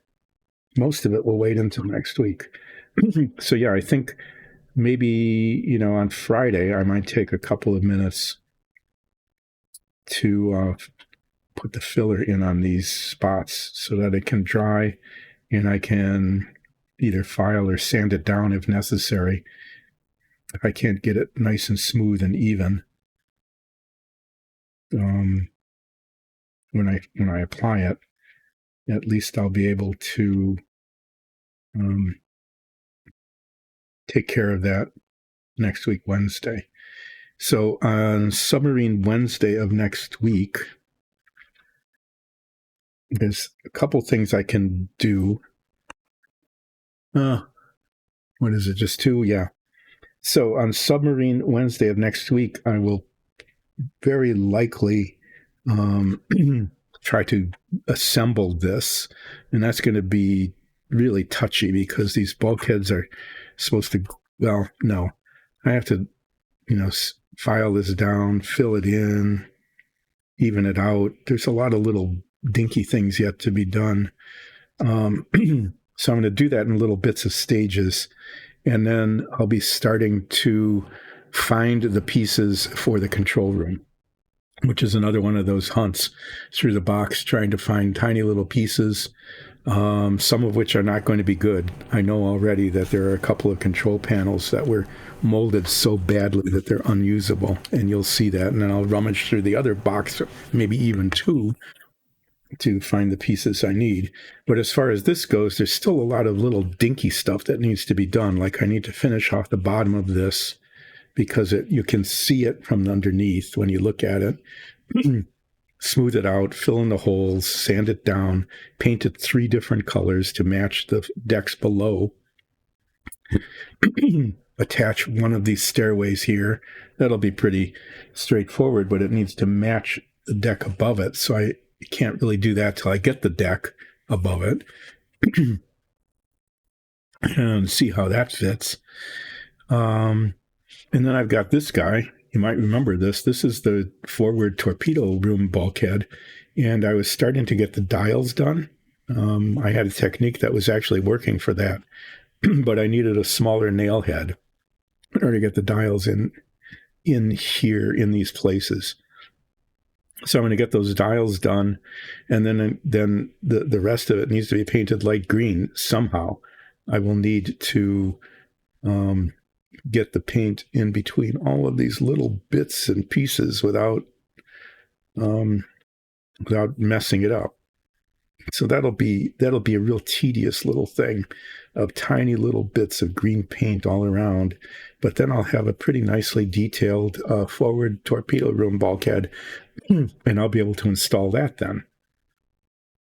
And that'll be a nice thing to do.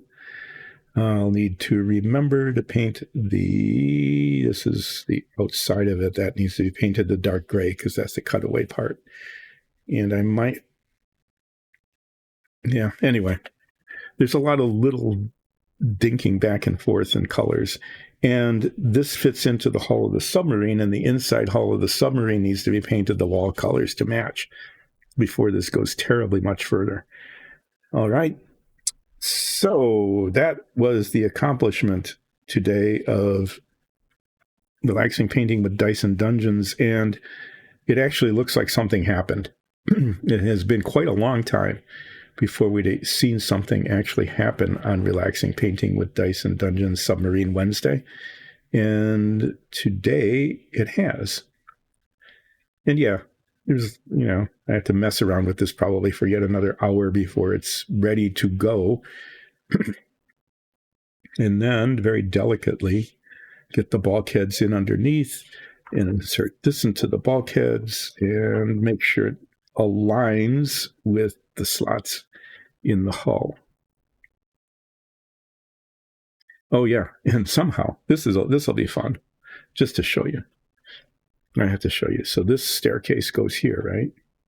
Goes into this little hole, and then this slides in underneath, and this staircase has to align with that hole somehow.